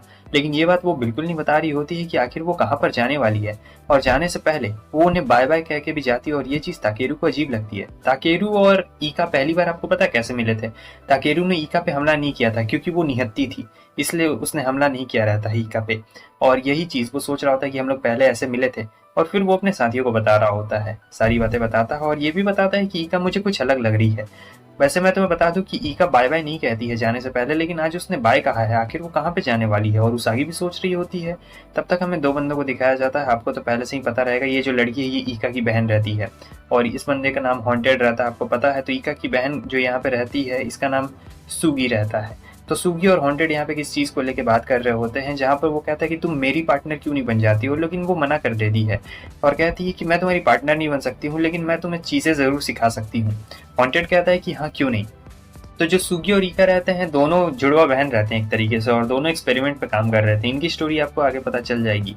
और हॉन्टेड यहाँ पर सुगी को मैनिपुलेट करने की बहुत ज़्यादा कोशिश कर रहा होता है, उसे अपनी टीम में लाने की कोशिश कर रहा होता है, मगर वो मना कर देती है। और आगे हमें दिखाया जाता है ईका को, ये यहाँ पे आती है, इसके टीममेट्स भी इसका पीछा करते हैं, लेकिन अचानक से वो देखते हैं कि ये गायब हो गई है। वो लोग सोचते हैं कि आखिर वो अचानक से कहाँ गायब हो गई। तब नीचे उन्हें टनल दिखाई देता है, तब समझ में आ चुका रहता है कि अच्छा तो वो टनल के अंदर ही गई होगी। और फिर सोचते हैं कि अब हम क्या करें, लेकिन दूसरी तरफ हमें ईका को दिखाया जाता है जो सुगी से बात कर रही थी, और वो कहती है कि देखो मैं तुम्हारा काम कर दे रही हूँ, लेकिन अगर इसके बाद तुमने कुछ भी किया तो मुझसे बुरा कोई भी नहीं होने वाला है। सुगी कहती है कि तुम बिल्कुल भी चिंता मत करो, तुम बस आराम से मेरी जगह पे आ जाओ और मुझे मैट्रिक्स दे दो, उसके बाद वो काम चीज़ हो जाएगा। मैट्रिक्स वही रेड स्टोन। लेकिन तब तक हमें दिखाया जाता है कुछ बंदे वहाँ आगे रहते हैं और वो ईका को पकड़ने के लिए आए रहते हैं। और दूसरी तरफ यहाँ भी कुछ बंदे आ जाते हैं जो इनके ऊपर फायर करना शुरू कर देते हैं। तो ये सभी लोग तो अपनी जान बचा के भाग रहे होते हैं, मगर वो सब बहुत ज़्यादा रहते हैं। ताकेरू देखता है कि ईका को उन लोगों ने पकड़ लिया है और फिर ये हमला कर देती है, लेकिन तब तक सब अलग हो चुके रहते हैं। और वो ईका से कह रहा होता है कि तुम ठीक तो हो ना। ईका कहती है कि उन लोग का क्या होगा। वो कहता है चिंता मत करो, ओका उन लोगों के साथ है। लेकिन ईका कहती है कि नहीं, तुम लोगों ने नहीं हरा पाओगे। यहाँ पर उसे भी एक गोली लग गई रहती है यहाँ पे ताकेरू को, तो ताकेरू घायल रहता है। ईका कहती है कि आओ मैं तुम्हें अपने साथ में ले चलती हूँ, मैं तुम्हें किसी बढ़िया जगह पे लेके चलती हूँ। और दूसरे लोग की चिंता नहीं रहती क्योंकि उनके साथ तो ओका थी, तो ओका तो उन लोग को ऐसे भी बचा ही लेने वाली थी, तो ओका को कुछ भी नहीं होने वाला था। और ये इसे एकदम सेफ प्लेस पे लेके जा रही होती है क्योंकि यहाँ ताकेरू की हालत काफ़ी ज़्यादा खराब हो चुकी रहती है। और यहाँ सुगी को भी एक कॉल आ चुका रहता है, और सुगी को कॉल आते के साथ दूसरी तरफ प्रिंसिपल को दिखाया जाता है। प्रिंसिपल कह रहे होते हैं कि देखो छोटे मोटे मैटर्स में मैनेजमेंट के बड़े लोगों को नहीं पढ़ना चाहिए। तो हमारे जो प्रिंसिपल है ये किसी और लड़की से ही बात कर रहे होते हैं, जहाँ पे वो कहती है कि वो प्लीज़ आप मुझे इसके लिए माफ़ कर दीजिए, लेकिन मैं आपको लेटेस्ट चीज़ प्रोवाइड करवा सकती हूँ। तो यहाँ पे अभी जंग का माहौल रहता है, तो उसी के बारे में बात हो रहा था। सीन यहाँ पे कट होता है, हमें दिखाया जाता है कि सभी लोगों को यहाँ पे पकड़ के बंदी बना लिया गया रहता है और इन सभी को काफ़ी ज़्यादा डर लग रहा होता है। तब तक सुगी वहाँ पे आती है और कहती है कि मुझे लग रहा है पता ही नहीं चल रहा तुम लोग को देख के कि तुम लोग ईका के फ्रेंड्स हो या फिर बस उसके प्यादे हो। तब उसके सारे साथी कह रहे होते हैं कि हम लोग उसके फ्रेंड्स हो, और प्यादे से तुम्हारा क्या मतलब है। तब वो कह रही होती है कि लगता है तुम लोग को पता नहीं है कि आखिर ईका का पास्ट क्या है। मगर इन लोगों को सही में नहीं पता रहता है कि ईका का पास्ट क्या रहता है। सो वो जा रहा होता है कि सुगी और ईका इसी लेबोरेटरी में बड़े हुए थे और वो दोनों काफ़ी ज़्यादा छोटे थे, तो रिसर्च इनका पहले से जारी रहता है। दोनों का मतलब एक दूसरे से बहुत ही ज़्यादा अलग बर्ताव रहता है। हालांकि दोनों बहनें रहती है, एकदम सगी बहनें रहती है, लेकिन जो ईका रहती है उसके अंदर कुछ फीलिंग्स डेवलप हो गई रहती है, मदरली फीलिंग्स डेवलप हो गई रहती है किसी चीज़ को लेके। सो यहाँ पे क्या होता है ना कि उसने गलती से एक एल्फ को जन्म दे दिया था। मतलब ये लोग बायो लैब में बनाते थे, तो उसने एक एल्फ को क्रिएट कर दिया था। सो अब ईका सोच रही होती है कि मैं इस बच्चे को यहाँ पे नहीं रहने दे सकती हूँ, मगर सुगी को ये बात बिल्कुल पसंद नहीं थी। वो कहती थी कि हमें इसे लॉक करके रखना पड़ेगा। सो एक रात यहाँ पे ईका फैसला करती है कि वो इस एल्फ को लेके यहाँ से भाग जाएगी। अगर वो एल्फ यहाँ पे रहेगी, एल्फ बच्ची, तो उसे प्रॉब्लम हो जाएगी। अब इसी चीज़ को लेके दोनों बहनों के बीच में लड़ाई हो जाती है, जहाँ पे सुगी कहती है कि तुम मुझे धोखा दे रही हो। ईका कहती है कि नहीं, मैं तो बस यहाँ से बाहर जा रही हूँ। और फिर वो उस एल्फ बच्ची को लेके वहाँ से जाने लगती है। सो यही रहती है इसकी मेन कहानी। और अब सीन आता है प्रेजेंट में, समझे, वो पास्ट का रहता है और ये सारी चीज़ें हमारी ईका भी बता रही होती है ताकेरू को। ताकेरू कहता है कि बहुत ही अलग पास्ट है तुम्हारा, मतलब अगर कभी भी तुम्हें किसी चीज़ की ज़रूरत पड़े तो तुम मुझे बता सकती हो, जिस चीज़ की भी तुम्हें ज़रूरत पड़े। ईका कहती है कि हाँ मुझे एक चीज़ की ज़रूरत तो है, लेकिन मुझे शर्म आ रही है। वो कहता है तुम्हें जो करना है तुम कर सकती हो। तब वो उसके ऊपर अचानक से चढ़ जाती है। वो कहता है कि आखिर ये तुम क्या कर रही हो। ईका कहती है कि मुझे लव का एक्सपीरियंस करना है, मैंने आज तक कभी भी एक्सपीरियंस नहीं किया है और मैं जानना चाहती हूँ कि आखिर वो कैसा होता है। ताकेरू कहती है कि तुम मुझे ज़बरदस्ती ऐसे नहीं कर सकती हो। ईका कहती है लेकिन तुम्ही ने तो मुझसे कहा था कि मैं जो मर्जी वो तुम्हारे साथ कर सकती हूँ। मगर ये सब ईका का प्लान रहता है। उसने हमारे ताकेरू को पैरालाइज कर दिया था ताकि वो कहीं से भाग ना पाए, और फिर वो निकल जाती है। यहाँ पे वो सुगी से मिलने के लिए आई रहती है। वो सुगी को कुछ इन्फॉर्मेशन देने के लिए आई रहती है और कहती है कि अगर तुमने कुछ गलत इस्तेमाल किया तो मैं तुम्हें छोड़ूंगी नहीं, तुम्हारी जिंदगी बर्बाद कर दूंगी। सुगी कहती है कि हाँ क्यों नहीं, मुझे इससे फर्क नहीं पड़ता है। और दूसरी तरफ हमें दिखाया जाता है कि कार से सभी लोगों को लाया गया रहता है और उन लोगों को फेंक दिया गया रहता है। इन्हें समझ नहीं आता है कि आखिर इनके साथ क्या हुआ है, लेकिन इन्हें इतना जरूर पता रहता है कि पक्का कुछ ना कुछ गड़बड़ है और हमें ईका को बचाने के लिए जाना पड़ेगा। उसागी तो एकदम कहती है कि हाँ हम लोग जाएंगे, उसे बचाने के लिए हम लोग ज़रूर जाएंगे। ओगा भी कहती है कि हाँ हम लोग जाएंगे। मारी सोच रही होती है कि हमें जाना चाहिए या फिर नहीं जाना चाहिए, लेकिन इन्हें कुछ समझ में नहीं आ रहा होता। हालांकि पहले ईका बुरी थी, लेकिन अभी इन्हें बचाने जाना पड़ेगा क्योंकि वो इनकी फ्रेंड और ऐसे ये लोग नहीं छोड़ सकते उसे। तब तक ये लोग देखते हैं कि और कार्स आ रही होती है, ये लोग रेडी हो जाते हैं लड़ने के लिए, मगर इन कार्स में से कोई और नहीं बल्कि हमारा प्रिंसिपल निकलता है और कहते हैं कि बच्चे तुम लोग यहाँ क्या कर रहे हो, ये मत कहना कि तुम लोग को पता नहीं है। फिर प्रिंसिपल इन लोग को बता रहे होते हैं कि कैसे यहाँ पर जंग छिड़ी हुई है और ये पूरा वॉर इलाका है, तो वॉर में ऐसे इन लोग को निहत्थे नहीं रहना चाहिए, समझे। और दूसरी तरफ ये लैपिस को बुलाता है और कहता है कि मुझे तुम्हारी मदद चाहिए। और फिर लैपिस कहती है कि आपको पूछने की जरूरत नहीं है मास्टर, आपको जो करना है। और फिर ये अपने आर्मर में आ चुका रहता है और तुरंत ही जा रहा होता है ईका को बचाने के लिए। बहुत सारे मॉन्स्टर्स को ये मारना शुरू कर देता है जो कि मशीन रोबोट्स रहते हैं। और फिर वो लैपिस से कहता है कि हम लोग उड़ के वहाँ नहीं जा सकते हैं क्या। लैपिस कहती है कि हमारे पास उड़ने की काबिलियत नहीं है, लेकिन हम लोग जंप करके वहाँ पे ज़रूर जा सकते हैं। ताकेरू कहता है कि जल्दी करो जो भी करना है। और फिर वो कहती है जी मास्टर, और इसी के साथ साथ वो लोग जाने लगते हैं। और इधर जो हमारे प्रिंसिपल रहते हैं ये तो बड़े आराम से ऐसे मॉन्स्टर्स को मार रहे होते हैं जैसे कि इनके लिए हलवा हो, एकदम खाते खाते जा रहे होते हैं मस्त आराम से। और एकदम जो रोबोट रहते हैं इनके सामने हट ही जाते हैं। और दूसरी तरफ हमें दिखाया जाता है जो ओको और बाकी सब लोग रहते हैं वो यहाँ पर मिल चुके रहते हैं हमारे ताकेरू से। ताकेरू उन्हें सिचुएशन बताता है, फिर वो लोग भी इसे सिचुएशन बताते हैं। उसागी कहती है कि चिंता मत करो, मैं तुम लोग को दूर से ही कवर दे रही हूँ। तो अब इन लोग को बस जाना है ईका के पास में और उसे प्रोटेक्ट कर देना है किसी भी तरीके से उस लैब से। तो हमें दिखाया जाता है ईका और सुगी आमने सामने रहते हैं, जहाँ पे सुगी कहती है कि आखिर तुमने मुझे धोखा क्यों दिया था उस दिन, मैंने तुम्हें अपनी बहन जैसा माना है और तुम हो कि मुझे धोखा दे रही हो, लाओ दे दो मुझे वो स्टोन दे दो। लेकिन ईका कहती है कि मैं तुम्हें वो स्टोन नहीं देने वाली हूँ, मुझे पता है कि अगर तुम्हें ये स्टोन मिल गया तो तुम लोग बहुत कुछ कर सकते हो, और मैं ये स्टोन बिल्कुल नहीं तुम्हें देने वाली हूँ। हालांकि मुझे पता भी नहीं है कि आखिर स्टोन कहाँ पर है। सुगी कहती है कि मुझसे तेज बनने की कोशिश बिल्कुल ही मत करो। वो सोच सोच के मेरा सर दर्द से फटने लगता है। मगर ईका कहती है कि मुझे सचमुच नहीं पता है, और हाँ मैं भी तुम्हें अपनी बहन मानती हूँ, ऐसा थोड़ा है कि मैंने तुम्हें कभी धोखा दे दिया हो। और फिर सुगी बताती है कि मुझे वालाहाला से इनविटेशन आया है, अगर स्टोन दे दोगी तो वो लोग मुझे अपनी टीम में इनवाइट कर लेंगे। लेकिन ईका कहती है कि देखो तुम बहुत ज़्यादा दूर जा चुकी हो, हम दोनों साथ में रहेंगे, हम आराम से फैमिली की तरह रहेंगे। लेकिन वो गन निकाल लेती है और अचानक से इसके पैर पे शूट कर देती है, जहाँ पे काफ़ी ज़्यादा ब्लड निकलने लगता है। सुगी कहती है कि बस बहुत ज़्यादा हो गया, मुझे दे दो वो स्टोन। लेकिन तब हम देखते हैं कि ये स्टोन तो इसके चेस्ट में ही रहता है, और फिर वो ट्रांसफॉर्म हो जाती है। कहती है कि तुम्हें पहले से कभी नहीं पता था। लेकिन अचानक से हम देखते हैं कि एकदम पूरा मॉन्स्टर बदल चुकी रहती है और फिर अपनी पावर्स का शो दिखा रही होती है। मतलब ईका यहाँ पे बहुत ज़्यादा पावरफुल रहती है और सुगी का एकदम सर दर्द कर रहा होता है। वो कह रही होती है कि नहीं ऐसा नहीं हो सकता। तब तक इनके बीच में हॉन्टेड आ चुका रहता है। आगे हमें दिखाया जाता है कि इन लोग को पता लग गया रहता है कि आखिर उनकी लोकेशन कहाँ है। तो ये सभी लोग आगे बढ़ रहे होते हैं। यहाँ ताकेरू के पास ज़्यादा माना नहीं बचा हुआ रहता है, बस 10 मिनट का ही माना बचा हुआ रहता है। लेकिन यहाँ पे उसागी उसे बैकअप दे रही होती है। और इधर हमें हॉन्टेड को दिखाया जाता है जिसने सुगी को मार दिया रहता है, और फिर एक बहुत बड़ा धमाका हो जाता है और वो अपनी अंतिम सांसें ही ले रही होती है। हालांकि वो जब अपनी अंतिम सांसें ले रही होती है तो उसे पता लग गया रहता है कि आखिर उसकी बहन ईका उससे कितना प्यार करती है।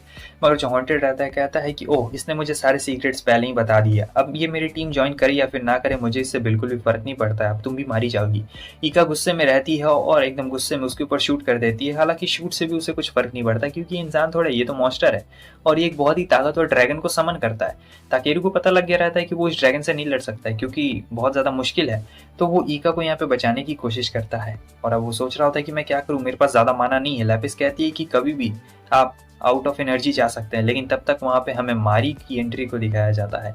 सो जो मारी रहती है कहती है कि आखिर तुम लोग मेरे बारे में कैसे भूल गए। मारी दूर रहती है और इधर उसागी दूर से ही निशाना लगाने की कोशिश कर रही होती है क्योंकि उस ड्रैगन के अंदर एक कोर रहता है और अगर वो कोर डिस्ट्रॉय हो गया तो ड्रैगन यहाँ पे मारा जाएगा। हालांकि कोर तो दिख गया रहता है मगर वो ड्रैगन इतना ज़्यादा पावरफुल रहता है कि कोई उसके आसपास नहीं जा पा रहा होता है। ओका तो जा ही नहीं पाती, उसे चोट लग जाती और यहाँ पे ताकेरू भी कुछ नहीं कर सकता था।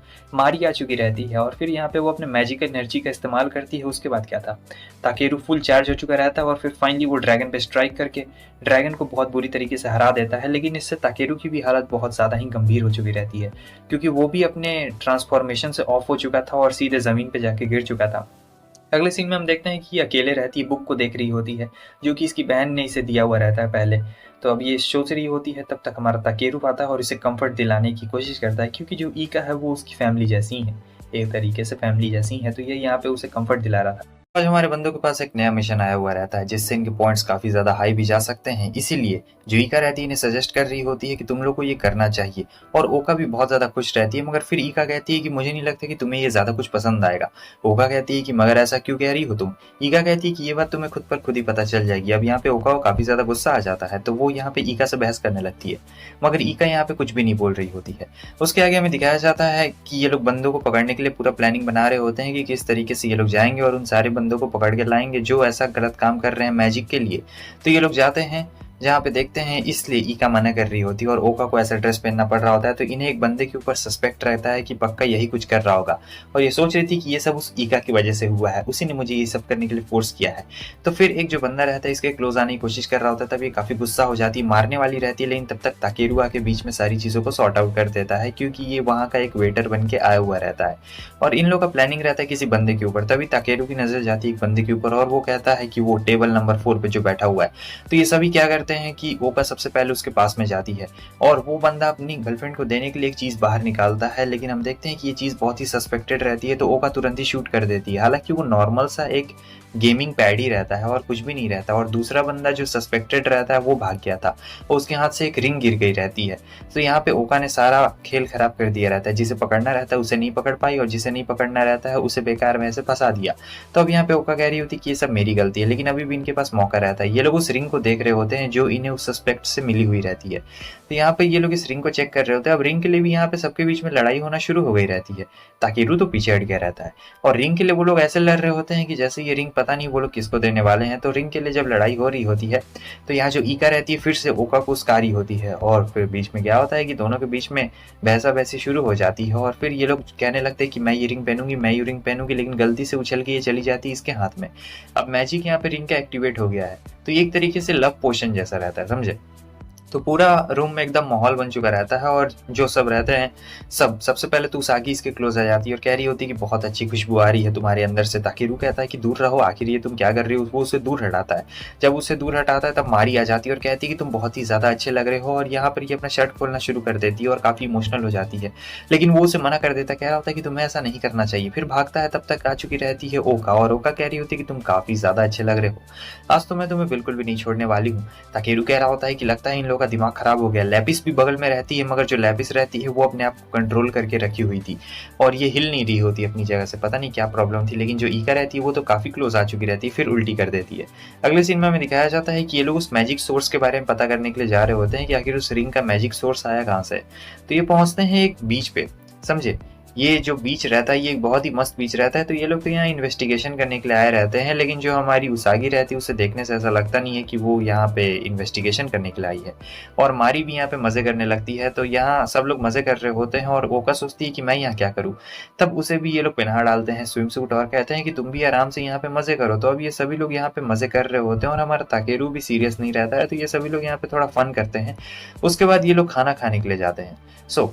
यहाँ पे लेविस पूछती है कि ये लोग क्या कर रहे थे। वो उसे बताता है कि ये लोग यहाँ पे फिशिंग कर रहे हैं, ये लोग मछली पकड़ेंगे उसके बाद उसे खाएंगे। खाने से याद आया, चलो भूख लगा है, चलो चलकर खाते हैं। तो अब ये लोग यहाँ पे खाने के लिए आ जाते हैं। अब खाने के बाद क्या होता है कि ताकेरू का पेट खराब हो जाता है, तो वो बाथरूम में भागने के लिए जाता है। जहाँ जो लेविस रहती है उसे चिंता होती है, तो कहती है कि मैं भी जाऊंगी बाथरूम के अंदर, मैं देखना चाहती हूँ मेरे मास्टर को क्या हुआ है। लेकिन ये लोग रोक देते हैं और कहते हैं कि तुम ऐसे अंदर नहीं जा सकती हो। तब तक पीछे से एक बंदा बेहोश होकर जाता है, तो ओका पूछती है कि इसे क्या हो गया। तब एक बंदा बताता है कि कोई चीज इसे खींचने की कोशिश कर रही थी। लेविस बोलती है कि समुद्र के अंदर हो सकता है कि कोई मैजिकल क्रिएचर हो जो मैजिक का इस्तेमाल करता हो, जिसकी वजह से उस बंदे की हालत ऐसी खराब हो गई है। तो ये लोग फैसला करते हैं कि चलो हम लोग भी चलेंगे। हम लोग भी चल के पता लगाते हैं कि आखिर सचमुच कोई ऐसा मैजिकल क्रिएचर है उसके अंदर या फिर नहीं है। तो वो लोग ओका को कहते हैं, तो ओका कहती है कि मुझे तैरना नहीं आता, मैं नहीं जा सकती हूँ। सो यहाँ पे उसागी फैसला करती है कि वो जाएगी। फिर ये सभी लोग एकदम फैसला कर रहे होते हैं कि ठीक है, कौन चलेगा कौन नहीं चलेगा। लैपिस इन दोनों को फिशिंग रॉड से बांध देती है, क्योंकि पहले ताकेरू ने बताया था कि खींचने में आसानी होती है। तब तक जो मॉन्स्टर रहता है वो आके पकड़ना शुरू कर देता है और वो लोग ताकेरू को बुला रहे होते हैं, मगर ताकेरू कहाँ से आने वाला था। ताकेरू तो खुद ही प्रॉब्लम में फंसा हुआ रहता है और यहाँ पे मॉन्स्टर्स ने इन्हें पकड़ लिया रहता है। तब तक ताकेरू वॉशरूम से आ चुका रहता है। वो तुरंत ही लैपिस को ट्रांसफॉर्म होने के लिए कहता है। उसके बाद ये लोग ट्रांसफॉर्म हो जाते हैं। हालांकि पानी में ये लोग भी तैर नहीं सकते थे, ये सूट तैर नहीं सकता था, तो वो लैपिस को बोलता है फिशिंग रॉड लाने के लिए। यहाँ पे वो लोग फिशिंग रॉड ले आते हैं। उसके बाद क्या था, बिल्कुल मछली की तरह इसे पकड़ता है और जोर से खींच के बाहर ले आता है। बहुत ही बड़ा बाउंडर उठ चुका रहता है। फाइनली ये लोग कामयाब हो चुके रहते हैं और जो भी मैजिकल क्रिएचर के यहाँ पे सीन रहता है तो उन्हें मैजिक के बारे बारे में उतना पता तो नहीं लगा हुआ रहता है, मगर फिर भी इन सभी लोगों ने अच्छी तरीके से काम कर दिया रहता है और ओका यहाँ पे तारीफ कर रही होती है कि तुम सभी लोगों ने आज काफ़ी अच्छा काम किया है। उसके अगले दिन हमें ताकेरू को दिखाया जाता है जो कहीं पे जाता है जहाँ पे लेडी कहती है कि तुम काफ़ी दिनों के बाद में आए हो, और यहाँ पे गार्ड्स भी कह रहे होते हैं कि काफ़ी दिन हो गए। वो लोग इसे चेक करते हैं, असल में ये अपनी बहन से मिलने के लिए आया रहता है जिसका नाम कुसागी रहता है। सो कुसागी कह रही होती है कि तुम काफ़ी बड़े हो गए हो और काफ़ी ज़्यादा हैंडसम भी लग रहे हो। वो कहता है कि तुम भी काफ़ी बड़ी हो गई। कुसागी कहती है कि हाँ, वो लोग कहते हैं कि सोने से लोग जल्दी बढ़ जाते हैं, वैसे मैंने सुना है कि तुम्हें लगता है कोई पसंद आ गई है, कोई लड़की है। तब ये कहता है कि हाँ हाँ मुझे पसंद तो है, मगर वैसा कुछ मुझे बिल्कुल भी पसंद नहीं है। लेकिन कुसागी उससे कह रही होती है कि नहीं, देखने से तो ऐसा लग रहा है कि आप सचमुच उसे बहुत ज़्यादा पसंद करते हैं, कहीं आप उसके प्यार में पड़ तो नहीं ना गए हैं। लेकिन वो कहता है कि नहीं नहीं, ऐसा बिल्कुल भी बात नहीं है, मुझे वो थोड़ी सी पसंद है। अब मतलब थोड़ा सा मैं कैसे एक्सप्लेन कर सकता हूँ कि थोड़ा सा मतलब थोड़ा सा होता है, अब थोड़ा सा मतलब तो तुम समझ नहीं सकती हो, लेकिन फिर भी थोड़ा सा। तो यहाँ पे क्या होता है कि ज़्यादा टाइम रहता नहीं उसके पास कुसागी से बात करने के लिए, क्योंकि कुसागी यहाँ की एक प्रिजनर रहती है और एक बहुत ही ए लेवल रैंक की प्रिजनर रहती है, समझे, तो इसलिए इसे बंद कर दिया गया रहता है। ज़्यादा टाइम इसके पास नहीं रहता अपने भाई से बात करने के लिए। उसके आगे हमें दिखाया जाता है कि ये सभी तो मिशन यहाँ पे पूरा कर रहे होते हैं। सो इनका मिशन रहता है कुछ लोगों को पकड़ने के लिए, क्योंकि इन्हें अपना पॉइंट भी तो आगे बढ़ाना है। तो ये जो लोग रहते हैं बहुत ही खतरनाक क्रिमिनल्स रहते हैं और ये लोग भी मैजिक का कोई चीज़ इधर उधर करते हैं। तो अब ये लोग जा रहे होते पकड़ने के लिए। यहाँ मेन चीज़ काम रहता है हमारे ताकेरू का, लेकिन वो अभी तक आया हुआ बिल्कुल भी नहीं रहता है। मगर जैसे ही इन्हें पता चलता है ताकेरू आ गया है, वैसे ताकेरू आता है और बाइक के 2 टुकड़े करके इन दोनों बदमाशों को पकड़ डालता है। अब इसके बाद क्या होता है कि इनकी जो रैंकिंग है वो पहले से बेहतर होती जा रही थी, मतलब काफ़ी नीचे थे लेकिन अब ऊपर जाते जा रहे होते हैं। सो इसीलिए अब काफ़ी अच्छा टीम बॉन्डिंग भी बन रहा होता है। मगर दिक्कत की बात ये रहती है, उसागी कहती है कि क्या हुआ, तुम काफ़ी ज़्यादा परेशान लग रहे हो। ओका कह रही होती कि अगर तुम्हें कोई चिंता है या फिर कोई प्रॉब्लम है तो तुम मुझे आके बता सकते हो। पता नहीं अचानक से उसकी इतनी ज़्यादा फिक्र क्यों करने लगी थी, शायद ये भी इसे धीरे-धीरे पसंद करने लगी थी। उसागी कहती है कि हाँ, ये काफ़ी ज़्यादा टायर्ड लग रहा है, और ये बताता है कि मैं अपनी बहन से मिलने के लिए गया था, लेकिन कौन है इसकी बहन अभी तक ये बात इन लोगों को बिल्कुल भी नहीं पता रहती है। ओका कहती है कभी मदद चाहिए तो कहना। आगे हमें प्रिंसिपल को दिखाया जाता है। तो प्रिंसिपल और एक जो बंदा रहता है वो कुसागी के सेल के पास में आया हुआ रहता है।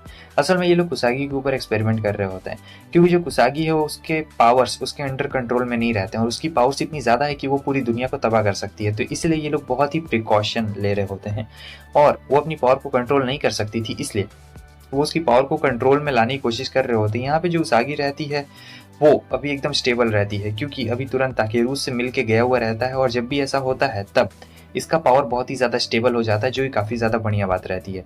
मगर दिक्कत की बात ये रहती है कि जो हमारी कुसागी रहती है वो यहाँ पे कुछ और सोच रही होती है। जैसे कि वो कुछ ऐसा सोच रही होती है कि उसका भाई किसी और लड़की के साथ चला गया है उसे छोड़कर, और ये काफ़ी ज़्यादा अकेला महसूस कर रही है। तो अब ये यहाँ पे अपनी चेन्स तोड़ने की कोशिश कर रही होती है, इसकी पावर एक्टिवेट हो रही होती है, पावर काफ़ी ज़्यादा बढ़ रही होती है।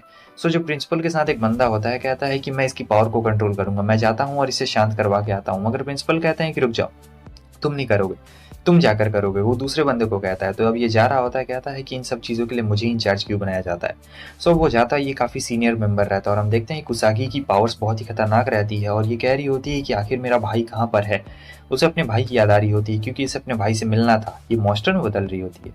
आगे हमें दिखाया जाता है कि अब ये लोग किसी नेक्स्ट मिशन पे रहते हैं जहाँ पे ईका और ओका के बीच में अपना वापस से बहस शुरू होने लगता है। तो ये लोग पैम्पलेट्स बांट रहे होते हैं, इन लोगों को किसी को पकड़ना रहता है और मारी सोच रही होती है कि कोई भी पैम्पलेट तो उसागी से ही लेगा, मुझसे क्यों लेगा। लेकिन यहाँ पे पैम्पलेट मारी से ले लिया जाता है। वो बंदा कहता है मुझे छोटे वाले ज़्यादा पसंद आते हैं। ये सुन के वो गुस्सा हो जाती है और कहती है कि ये तारीफ थी या फिर बदनामी। लेकिन जैसे ही ये पैम्पलेट पढ़ता है ये तुरंत ही शूट कर देता है उसके ऊपर, मगर ये भी अपना मैजिक सर्कल बाहर निकाल लेती है। उसके बाद क्या था, वो लोग भागने की कोशिश करते हैं, लेकिन तब तक ताकेरू आ जाता है। अंदर से चिल्लाने की उन्हीं बंदों की आवाज़ आती है और ताकेरू कहता है कि बाहर निकलो। तब तक हम कासुगी को देखते हैं, वो बाहर निकलती है। वो कहता है कि तुम यहाँ पे क्या कर रही हो, तुम भागी क्यों वहाँ से। और वो कहती है कि मैं आपसे मिलना चाहती हूँ इसलिए। तब तक ओका आती है और कहती है कि ये कौन है, क्या ये हमारी दोस्त है या फिर दुश्मन है। तब वो अपनी तलवार इसके ऊपर कर देता है और कहता है कि इसे दुश्मन कहने की भूल बिल्कुल भी मत करना। और फिर बाद में बताता है कि ये मेरी बहन है और ऐसी आज के बाद ऐसी बात बिल्कुल नहीं करना, ये हमारी दुश्मन बिल्कुल भी नहीं है। अब इन्हें पता लगता है कि ओह, तो ये इसकी बहन है जिसके बारे में ये बात करते रहता है, क्योंकि आज तक तो इन लोगों ने कभी इससे मिला हुआ नहीं रहता है। तो ये लोग सोचते हैं कि इन्हें कासुगी को लेके जाना चाहिए और इधर में दिखाया जाता है कि ये बंदा फेल हो गया था, कासुगी तो भाग गई थी। प्रिंसिपल कहता है कि डरने की कोई बात नहीं है, मुझे पता है कि क्या होने वाला है आगे। सो उसके आगे हमें दिखाया जाता है कासुगी की आँख खुलती है। कासुगी की आँख खुलती है, ओका वहाँ पे आ चुकी रहती है। ओका इसका अच्छी तरीके से ख्याल रखने के लिए आई रहती है, उससे पूछने के लिए आई रहती है, लेकिन वो काफ़ी डर रही होती है। तब ताकेरू बताता है कि ये ज़्यादा फ्रेंडली नहीं है, ये बस मुझसे ही बात करती है और किसी से बात नहीं करती, इसलिए ये थोड़ा सा डर रही है। ओका कहती है कि मुझे तुमसे 2 मिनट के लिए बात करनी है, इससे पहले कि चीज़ें और भी ज़्यादा बेकार या अंडर कंट्रोल से बाहर हो जाए, मुझे बात करनी है। तो सभी लोग यहाँ पे बात करते हैं और ये बताता है उसकी पावर के बारे में कि बहुत पहले उसागी ने अपने होम टाउन के बहुत सारे बंदों को मार दिया रहता है, इसीलिए उसे जेल में डाला गया है। हालांकि वो पावर्स उसके अंडर कंट्रोल में नहीं थी, वो गलती से मारा था और अभी भी उसकी पावर अंडर कंट्रोल में नहीं है। तो हमें क्या करना चाहिए? हमें वापस उसे दे देना चाहिए प्रिजन में, या फिर क्या करना चाहिए? क्योंकि जो ओका है वो नियम के खिलाफ बिल्कुल नहीं जाती है, लेकिन आज पता नहीं क्यों वो नियमों के खिलाफ जा रही है और कहती है कि ठीक है, हम लोग उसे यहीं पे रखेंगे, हम लोग उसका ख्याल रखेंगे। तो ओका भी इनकी साइड में रहती है और सब लोग कह रहे होते हैं कि ठीक है। ओका कहती है कि वो तुम्हारी बहन है और ये करना तो हमारा फर्ज बनता ही है। सब लोग साथ मिलते हैं और सोचते हैं कि हमें कुछ ना कुछ तो करना चाहिए। तो अब ये लोग जाते हैं कुसागी के पास में और कुसागी से जाके पूछ रहे होते हैं कि आखिर तुम किसे अपनी बहन मानना चाहती हो? बहन मानने से मतलब है कि ताकेरू की वाइफ एक तरीके से। लेकिन ओगा कहती है कि ये सब बातें मत करो। फिर वो लोग इसे बहुत सारी ड्रेस पहनाते हैं, जहाँ पर एक ड्रेस में ये काफ़ी क्यूट लग रही होती है और फिर ये लोग टीज करना वापस शुरू कर देते हैं। खासकर की मारी पूछ रही होती है कि तुम किसे अपनी बड़ी बहन मानना चाहती हो। सो उसके आगे हमें दिखाया जाता है कि ये दोनों आते हैं बाहर में, जहाँ पे कुसाई कहती है कि मैं बहुत ज़्यादा खुश हूँ आपके साथ, इतने लंबे वक्त के बाद मैं यहाँ पे घूमने के लिए आई हूँ। और फिर ये सभी के बारे में बता रहा होता है कि वो सब देखने में भले घमंडी या फिर झगड़ालू टाइप की लगती हो, लेकिन वो सब है बहुत ही ज़्यादा अच्छी। अब यहाँ पे कासुगी अपने भाई से कहती है कि मुझे आपसे एक फेवर चाहिए, और ये जो फेवर है ये कुछ ज़्यादा ही फेवर होने वाला है। कुसागी अपने भाई से ये कहती है कि प्लीज़ आप मुझे मार दीजिए, क्योंकि मेरी डिमोनिक पावर्स बहुत ही ज़्यादा बढ़ गई है। मगर ताकेरू उसे साफ साफ मना कर देता है। वो कहता है कि मैं अपनी प्यारी बहन को आज तक कभी छुआ भी नहीं इस तरीके से, और तुम कह रही हो तुम्हें मारने के लिए, देखो सब चीज़ बिल्कुल ठीक हो जाएगी। लेकिन वो कह रही होती है कुछ भी ठीक नहीं होने वाला, मेरी डिमोनिक पावर्स मुझ पर हावी हो गई है। मगर ताकेरू उसे विश्वास दिलाता है कि कुछ भी नहीं होगा। उसके बाद वो उसे लेके जा रहा होता है, तो वो पूछती है कि अरे ये क्या है, ये बड़ी सी चीज़। तब वो उसे बताता है कि ये जाइंट व्हील है और इस पर लोग घुमा करते हैं। जब ये दोनों बात कर ही रहे थे तब तक वहाँ पर एक और बंदा आ चुका रहता है, और ये जो बंदा रहता है बड़ा खतरनाक टाइप का बंदा रहता है। असल में ये कुसागी को मारने के लिए यहाँ पर आया हुआ रहता है, मगर ताकेरू से इसकी मुलाकात यहाँ हो जाती है। और यहाँ ये जो बंदा रहता है नॉर्मल नहीं रहता, इसके पास भी लैपिस जैसी एक स्पिरिट रहती है। तो अब दोनों यहाँ पे ट्रांसफॉर्म हो गए रहते हैं और ताकेरू और वो लड़ रहे होते हैं। तो वहाँ पे बहुत बड़ा धमाका हो रहा होता है। ताकेरू कुछ भी नहीं होने देने वाला था कुसागी को, लेकिन वो बंदा भी बहुत ज़्यादा पावरफुल रहता है और दोनों के बीच में काफ़ी ज़्यादा भयंकर लड़ाई हो रही होती है। दोनों एक दूसरे जितने ही पावरफुल होते हैं, मगर इनकी लड़ाई से यहाँ पर बहुत ज़्यादा तबाही मच चुकी रहती है। तब तक जितने सिक्योरिटी रहते हैं वहाँ पे आ चुके रहते हैं और कह रहे होते हैं तुम लोग पब्लिक प्रॉपर्टी में ऐसे लड़ नहीं सकते हो। तो यहाँ पर दोनों को अरेस्ट कर लिया जाता है। कुसागी को तो अरेस्ट कर ही लिया जाता है, मगर जो हमारा ताकेरू रहता है उसे भी अरेस्ट कर लिया जाता है। और यहाँ वो कुसागी से कहता है कि तुम बिल्कुल भी टेंशन मत लेना, मैं कुछ भी नहीं होने दूंगा तुम्हें। वो कहती है कि ठीक है। और तब तक हमें दिखाया जाता है कि जो उनका प्रिंसिपल रहता है वो भी वहाँ पर आ गया रहता है। सो प्रिंसिपल से ही मेन बात हो रही थी, और प्रिंसिपल यहाँ पे कहता है कि चिंता मत करो, हमने बस इसे बेहोश किया है और कुछ भी नहीं होने वाला है। वैसे हम लोग तुम्हें भी अपने साथ लेके जाने वाले हैं। ये भले तुम्हारी बहन है तो क्या हुआ, मगर तुम लोगों ने यहाँ के रूल्स तो तोड़े हैं, तो तुम दोनों को चलना होगा हमारे साथ में। असल में बात यह है कि इन दोनों को लेके जा रहे होते हैं, उस बंदे को तो ये लोग कुछ भी नहीं करते हैं, पता नहीं ऐसा क्या बात रहता है। तो यहाँ जो प्रिंसिपल रहते हैं उन्हें लेके जा रहे होते हैं, और आगे हमें दिखाया जाता है कुछ गड़बड़ी हो रही होती है। मतलब अचानक से हमला होना शुरू हो चुका रहता है और हवा में इसी तरह में दिखाया जा रहा होता है जहाँ कुसागी को लेके जा रहे होते हैं ये लोग। ये बंदा भी इसी अंदर में रहता है, कार के अंदर में रहता है। तो यहाँ पर ये जो इसका बॉस रहता है, इसी ने ऑर्डर दिया था कुसागी को पकड़ के लाने के लिए। सो आगे हमें दिखाया जाता है कि इनके ऊपर हमला हो चुका रहता है और कुछ रोबोट्स आए हुए रहते हैं। और दूसरी तरफ हमें दिखाया जाता है ताकेरू को याद आ रहा होता है कि ये कुसागी से कैसे मिला था। इसे पता नहीं था कि इसकी कोई छोटी बहन है, लेकिन एक दिन वेयर आउट में देख लेता है और फिर अपने फादर से पूछता है, जहाँ पे इसके फादर बताते हैं कि हमारे वंशज में जो भी लड़की जन्म लेती है, मतलब वो डिमोनिक पोजेस रहती है, तो हमें उन्हें मारना पड़ता है। और तुम्हारी बहन भी डिमोनिक पोजेस है, लेकिन हमने उसे अभी तक नहीं मारा है क्योंकि उसके अंदर कुछ ज़्यादा ही डिमोनिक पावर भरी पड़ी है। तो अब ये तुम्हारे ऊपर निर्भर करता है कि तुम क्या करते हो अपनी बहन के साथ, क्या तुम उसे मारोगे या फिर नहीं मारोगे। और फिर एक दिन वो अपनी डिमोनिक पावर को कंट्रोल नहीं कर पाती है, तो इसके डैडी से एक ऑप्शन देते हैं कि अब तुम्हारे हाथ में है, क्या अगर तुम अपनी बहन को मारना चाहते हो तो मार सकते हो, या फिर तुम उसे अपनी तरीके से संभाल के रख सकते हो, मगर ये काफ़ी खतरनाक है। और जब वो अपनी बहन के पास जाता है तो देखता है कि डिमोनिक्स ने पूरे उसके ऊपर कब्जा कर लिया है। वो भी कहती है कि मुझे मार दो भैया, लेकिन ये कहता है कि नहीं, मैं तुम्हें नहीं मारने वाला हूँ, क्योंकि वो उसकी प्यारी सी बहन रहती है छोटी सी, और ये बिल्कुल भी नहीं मारने वाला रहता है। मगर वो उसके ऊपर अपना कंट्रोल नहीं रहता है, उसका पावर बहुत ज़्यादा हावी हो चुका रहता है। ये सब बस वो एक सपना देख रहा होता है और देखता है कि ये क्या, ये तो मैं जेल में हूँ। तो ओका इससे मिलने के लिए आई हुई रहती है। तो ओका उससे कह रही होती है, वो कहता है कि तुम क्यों आई हो यहाँ पे। ओका कहती है कि मुझे तो आना ही था, क्योंकि तुम्हारी वजह से मैं भी पहले रिवेंज लेना चाहती थी, लेकिन अब मैं काफ़ी ज़्यादा बदल चुकी हूँ। जब मैंने तुम लोगों के साथ टाइम स्पेंड किया और वो सारी चीज़ें, तो मैंने भी रिवेंज लेने के बारे में छोड़ दिया। मैं अब रिवेंज लेने के बारे में नहीं सोचती हूँ। और जहाँ तक मुझे याद है तुमने मुझसे कहा था कि तुम हमेशा मेरे साथ रहोगे, तो इसीलिए मैं भी आई हूँ तुम्हारी मदद करने के लिए अगर तुम्हें कोई भी प्रॉब्लम हो तो। मगर यहाँ पे ताकेरू साफ साफ इनकार कर रहा होता है, कहता है कि नहीं मुझे कोई भी प्रॉब्लम नहीं है और तुम्हें यहाँ से चले जाना चाहिए, तुम्हें मुझसे बात नहीं करना चाहिए। लेकिन तब तक एक लड़की आती है जो उसे जेल से छुड़ा लेती है और कहती है कि तुम दोनों अब साथ में चलो। यहाँ हमें दिखाया जाता है कि सबको पता लग गया रहता है कुसागी के साथ क्या हुआ है, तो ये सभी लोग अब मदद करने के लिए आए रहते हैं ताकेरू का, और ताकेरू को डांटा भी जा रहा होता है। और दूसरी तरफ यहाँ पे इनकी लड़ाई बहुत ही गजब खतरनाक चल रही होती है। तो वो जो बंदा रहता है इस बंदे को ऑर्डर देता है कि जाओ कुसागी की जाके रक्षा करना, क्योंकि ये जो मेंबर्स रहते हैं ये भी कुसागी के पीछे पड़े हुए रहते हैं, समझे। तो अब वो बंदा चला जाता है कुसागी को बचाने के लिए, मगर हम देखते हैं कि ताकेरू भी यहाँ ही रहा होता है। वो भी अपने सूट को एक्टिवेट कर लेता है और काफी स्पीड के साथ आ रहा होता है। मगर वो जो बंदा रहता है वो कुसागी के पास आता तो है मगर बचाने के लिए नहीं, उसे मारने के लिए आता है। इसके कैप्टन ने बचाने के लिए कहा था लेकिन ये बंदा मारने के लिए आता है, मगर तब तक ताकेरू आ चुका रहता है और कहता है कि ये तुम क्या कर रहे हो। तो वो कहता है कि कुछ नहीं, मैं बस इसे मारने वाला हूँ, उसके बाद क्या है काम खत्म हो जाएगा, क्योंकि ये हम लोग के लिए एक थ्रेट है। मगर ताकेरू मारने नहीं देने वाला था। अब क्या होता है कि ये बात कर रहा होता है अपने स्पिरिट से और इसकी स्पिरिट कहती है कि मास्टर चिंता मत करिए, कुछ भी नहीं होने वाला। फिर दोनों के बीच में लड़ाई होना शुरू हो चुकी रहती है। दोनों के बीच में काफी घमासान लड़ाई होती है क्योंकि दोनों एकदम एक दूसरे के टक्कर के रहते हैं, मगर ताकेरू ने यहाँ पे बाजी मार ली रहती है। सिर्फ इतना ही नहीं रहता है, ताकेरू की जितनी टीम रहती है वो भी यहाँ पर आ चुकी रहती है और वो भी दूर से बुलेट फायर कर रहे होते हैं। तो वो बंदा अपने नॉर्मल फॉर्म में आ चुका रहता है और कहता है कि तुमसे मरने से अच्छा मैं कूद जाऊंगा, और वो कूद जाता है। ताकेरू सोचता है कि वो कूदा क्यों, मगर ओका बताती है कि नीचे नदी है इसलिए वो मरने नहीं वाला है, वो बच जाएगा। फिर ये आता है कुसागी के पास और कुसागी को बचाता है। वो कहती है कि भाई तुम यहाँ पे क्या कर रहे हो। वो कहता है कि मैं तुम्हें यहाँ से बचा के ले जाने के लिए आया हूँ। और प्रिंसिपल दूर से देख रहे होते हैं, कह रहे होते हैं कि तुम देख रही हो ना ये सारा नज़ारा कैसा लग रहा है तुम्हें। और यहाँ पे कुसागी कुछ कुछ याद आने लगता है, उसे याद आ रहा होता है कि कहीं उसका भाई मरे ना, तो इसीलिए उसका जो पावर है वो अभी भी कंट्रोल में नहीं रहता है। मगर तब तक हॉन्टेड आ चुका रहता है और जब ये हॉन्टेड यहाँ पे आ जाता है ये काम करता है कि अपने सारे स्ट्रिंग्स को इसके अंदर घुसा देता है। और इस चीज़ को देख के कुसागी को बहुत ज़्यादा गुस्सा आ रहा होता है। दूसरी तरफ लड़ाई चल रही होती है और कुसागी की demonic power out of control हो जाती है और सब लोग देख रहे होते हैं दूर से ही, खास करके हमारा प्रिंसिपल एक लड़की से कह रहा होता है कि तुमने देखा, ऐसा चीज़ हमने पहले आज से कभी नहीं देखा है, क्यों है ना। वो कहती है कि हाँ तुम बिल्कुल सही कह रहे हो, मगर प्रिंसिपल को पूरा यकीन रहता है कि ताकेरू पक्का कुछ ना कुछ कर लेगा। यहाँ पर जो कुसागी की पावर रहती है वो आउट ऑफ कंट्रोल चली गई थी, वो अपने आप को संभाल नहीं पा रही होती और हॉन्टेड कहता है कि आ जाओ, तुम मेरे साइड में क्यों नहीं आ जाती हो, मेरे पास ऑफर है। और यहाँ पे वो देखती है कि इसके भाई की ऐसी हालत हो गई तो वो काफ़ी ज़्यादा गुस्सा कर रही होती है और ओका को काफ़ी गुस्सा आ रहा होता है, तो ये अपनी गन निकाल लेती है और फिर हमला करना शुरू करती है। मगर हॉन्टेड के लिए उतना ज़्यादा काफ़ी नहीं रहता है क्योंकि ये सब उसके आगे काफ़ी छोटे मोटे अटैक्स लग रहे होते हैं।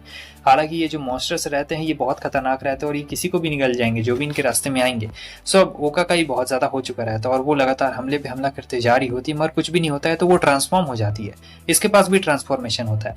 हॉन्टेड कहता है अच्छा तो तुम्हारे पास भी ट्रांसफॉर्मेशन है, चलो देखता हूँ कितना ज़्यादा कारीगर है। तब हमला हो रहा होता है बहुत ही खतरनाक और हॉन्टेड ने भी अपना रूप बदल लिया रहता है। सो अब दोनों एक दूसरे के आमने सामने में रहते हैं, मगर जो हमारी ओका रहती है वो उसके सामने ज़्यादा पावरफुल नहीं रहती है। तो वो ताकेरू को लेके यहाँ से भागना शुरू करती है क्योंकि इनकी वैन यहाँ पे पहले से थी।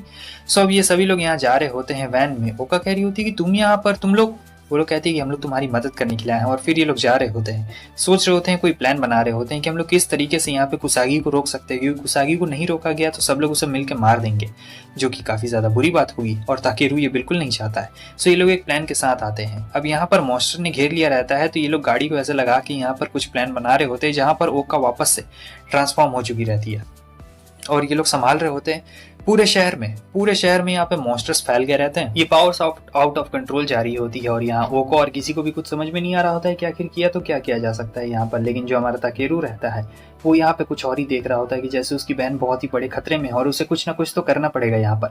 तब तक लैपिस आ जाती है और कहती है कि मैं तुम्हें सबसे ज्यादा फुल पावर दे सकती हूँ, लेकिन इसके लिए तुम्हें फिर से त्यागना पड़ेगा, अपनी इंसानियत को त्यागना पड़ेगा। क्या तुम ये काम कर सकते हो? बताओ ताकेरू, क्या तुम ये काम करने वाले हो? अब ताकेरू याद करने लगता अपने सारे दोस्तों को और उन सारी चीज़ों को। अगर उसे अपने दोस्तों को बचाना है तो उसे अपनी इंसानियत त्यागनी पड़ेगी ताकि लैपिस उसे पूरी पावर दे सके।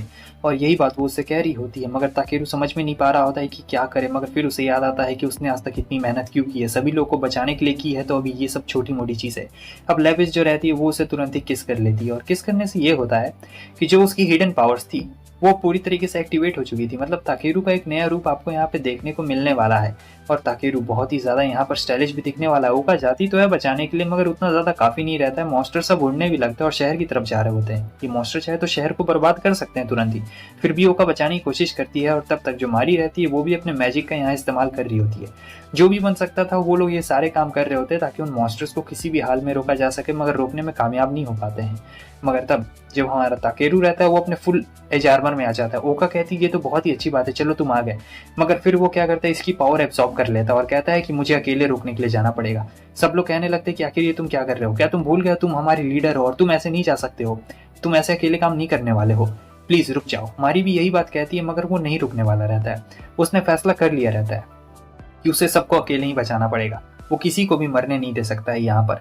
तो हमारा जो ताकेरू है वो यहाँ किसी की बात सुनता ही नहीं है और निकल पड़ता है। यहाँ पे सब लोग रोकने की कोशिश करते हैं, मगर वो कहाँ रुकने वाला था। यहाँ कागेरू कहती है कि बिग ब्रदर आप आ गए यहाँ पर बचाने के लिए, लेकिन तब तक यहाँ हॉन्टेड भी तो रहता है, इतनी आसानी से कहाँ होने वाला था। मगर जो हॉन्टेड रहता है यहाँ कहता है कि तैयार हो जाओ ओनी चैन, मेरे साथ मरने के लिए तैयार हो जाओ, मैं ही तुम्हें मारूंगा। मगर इतनी आसानी से कहाँ होने वाला था। वो कागेरू कह भी रहा होता है कि तुम्हारा भाई नहीं बचने वाला है, मगर बहुत गुस्सा आ रहा होता है ताकेरू को और वो अपनी फुल पावर में रहता है। सो इसकी जो फुल पोटेंशियल रहती है वो काफ़ी ज़्यादा रहती है। हॉन्टेड को भी दिक्कत आ रही होती है और उसे भी दिक्कत आ रही होती है। दोनों के बीच में यहाँ पर बहुत ही ज़्यादा घमासान लड़ाई चल रही होती है और जो हमारे कागेरू के मॉन्स्टर्स रहते हैं दोनों के बीच में बहुत ज़्यादा बाधा डाल रहे होते हैं, क्योंकि वो मॉन्स्टर दोनों को हिट कर रहे होते हैं, समझे। तो ये काफ़ी ज़्यादा प्रॉब्लमेटिक वाली सिचुएशन यहाँ पर फैल चुकी रहती है। सब दोनों में लड़ाई हो जाने के बाद हमें ये पता लगता है कि जो हॉन्टेड है वो कमज़ोर पड़ रहा होता है। फिर ताकेरू अपने स्लैश का इस्तेमाल करता है और उसे हरा डालता है। सो हॉन्टेड तो गया काम से, लेकिन अब यहाँ पर कागेरू को वो बचाने के लिए आ गया रहता है और कहता है कि चिंता मत करो, मैं तुम्हें यहाँ से बचा कर ले चलूंगा। और जितने मॉन्स्टर्स रहते हैं वो सारे अचानक से गायब हो गए रहते हैं और हॉन्टेड भी मारा गया रहता है और फाइनली इसने अपनी बहन को बचा लिया है। और ये एक हैप्पी एंडिंग हो जाती है इस एनिमे की। वैसे तुम लोगों को बता दूं, नहीं पता है जिन्हें, मेरा एग्जाम चल रहा है अभी, तो 1 महीना और एग्जाम चलने वाला है। तो इसी बीच में मैं बहुत ज़्यादा बिजी हूँ, तो मेरे पास इतना टाइम नहीं बच पा रहा है कि मैं वीडियो बना पाऊँ, क्योंकि ये सारी वीडियोस बनाने में काफ़ी ज़्यादा वक्त लगता है। तो 1 महीना और थोड़ा मैनेज कर लो, उसके बाद से रेगुलर वीडियोज़ आती रहेंगी, ठीक है।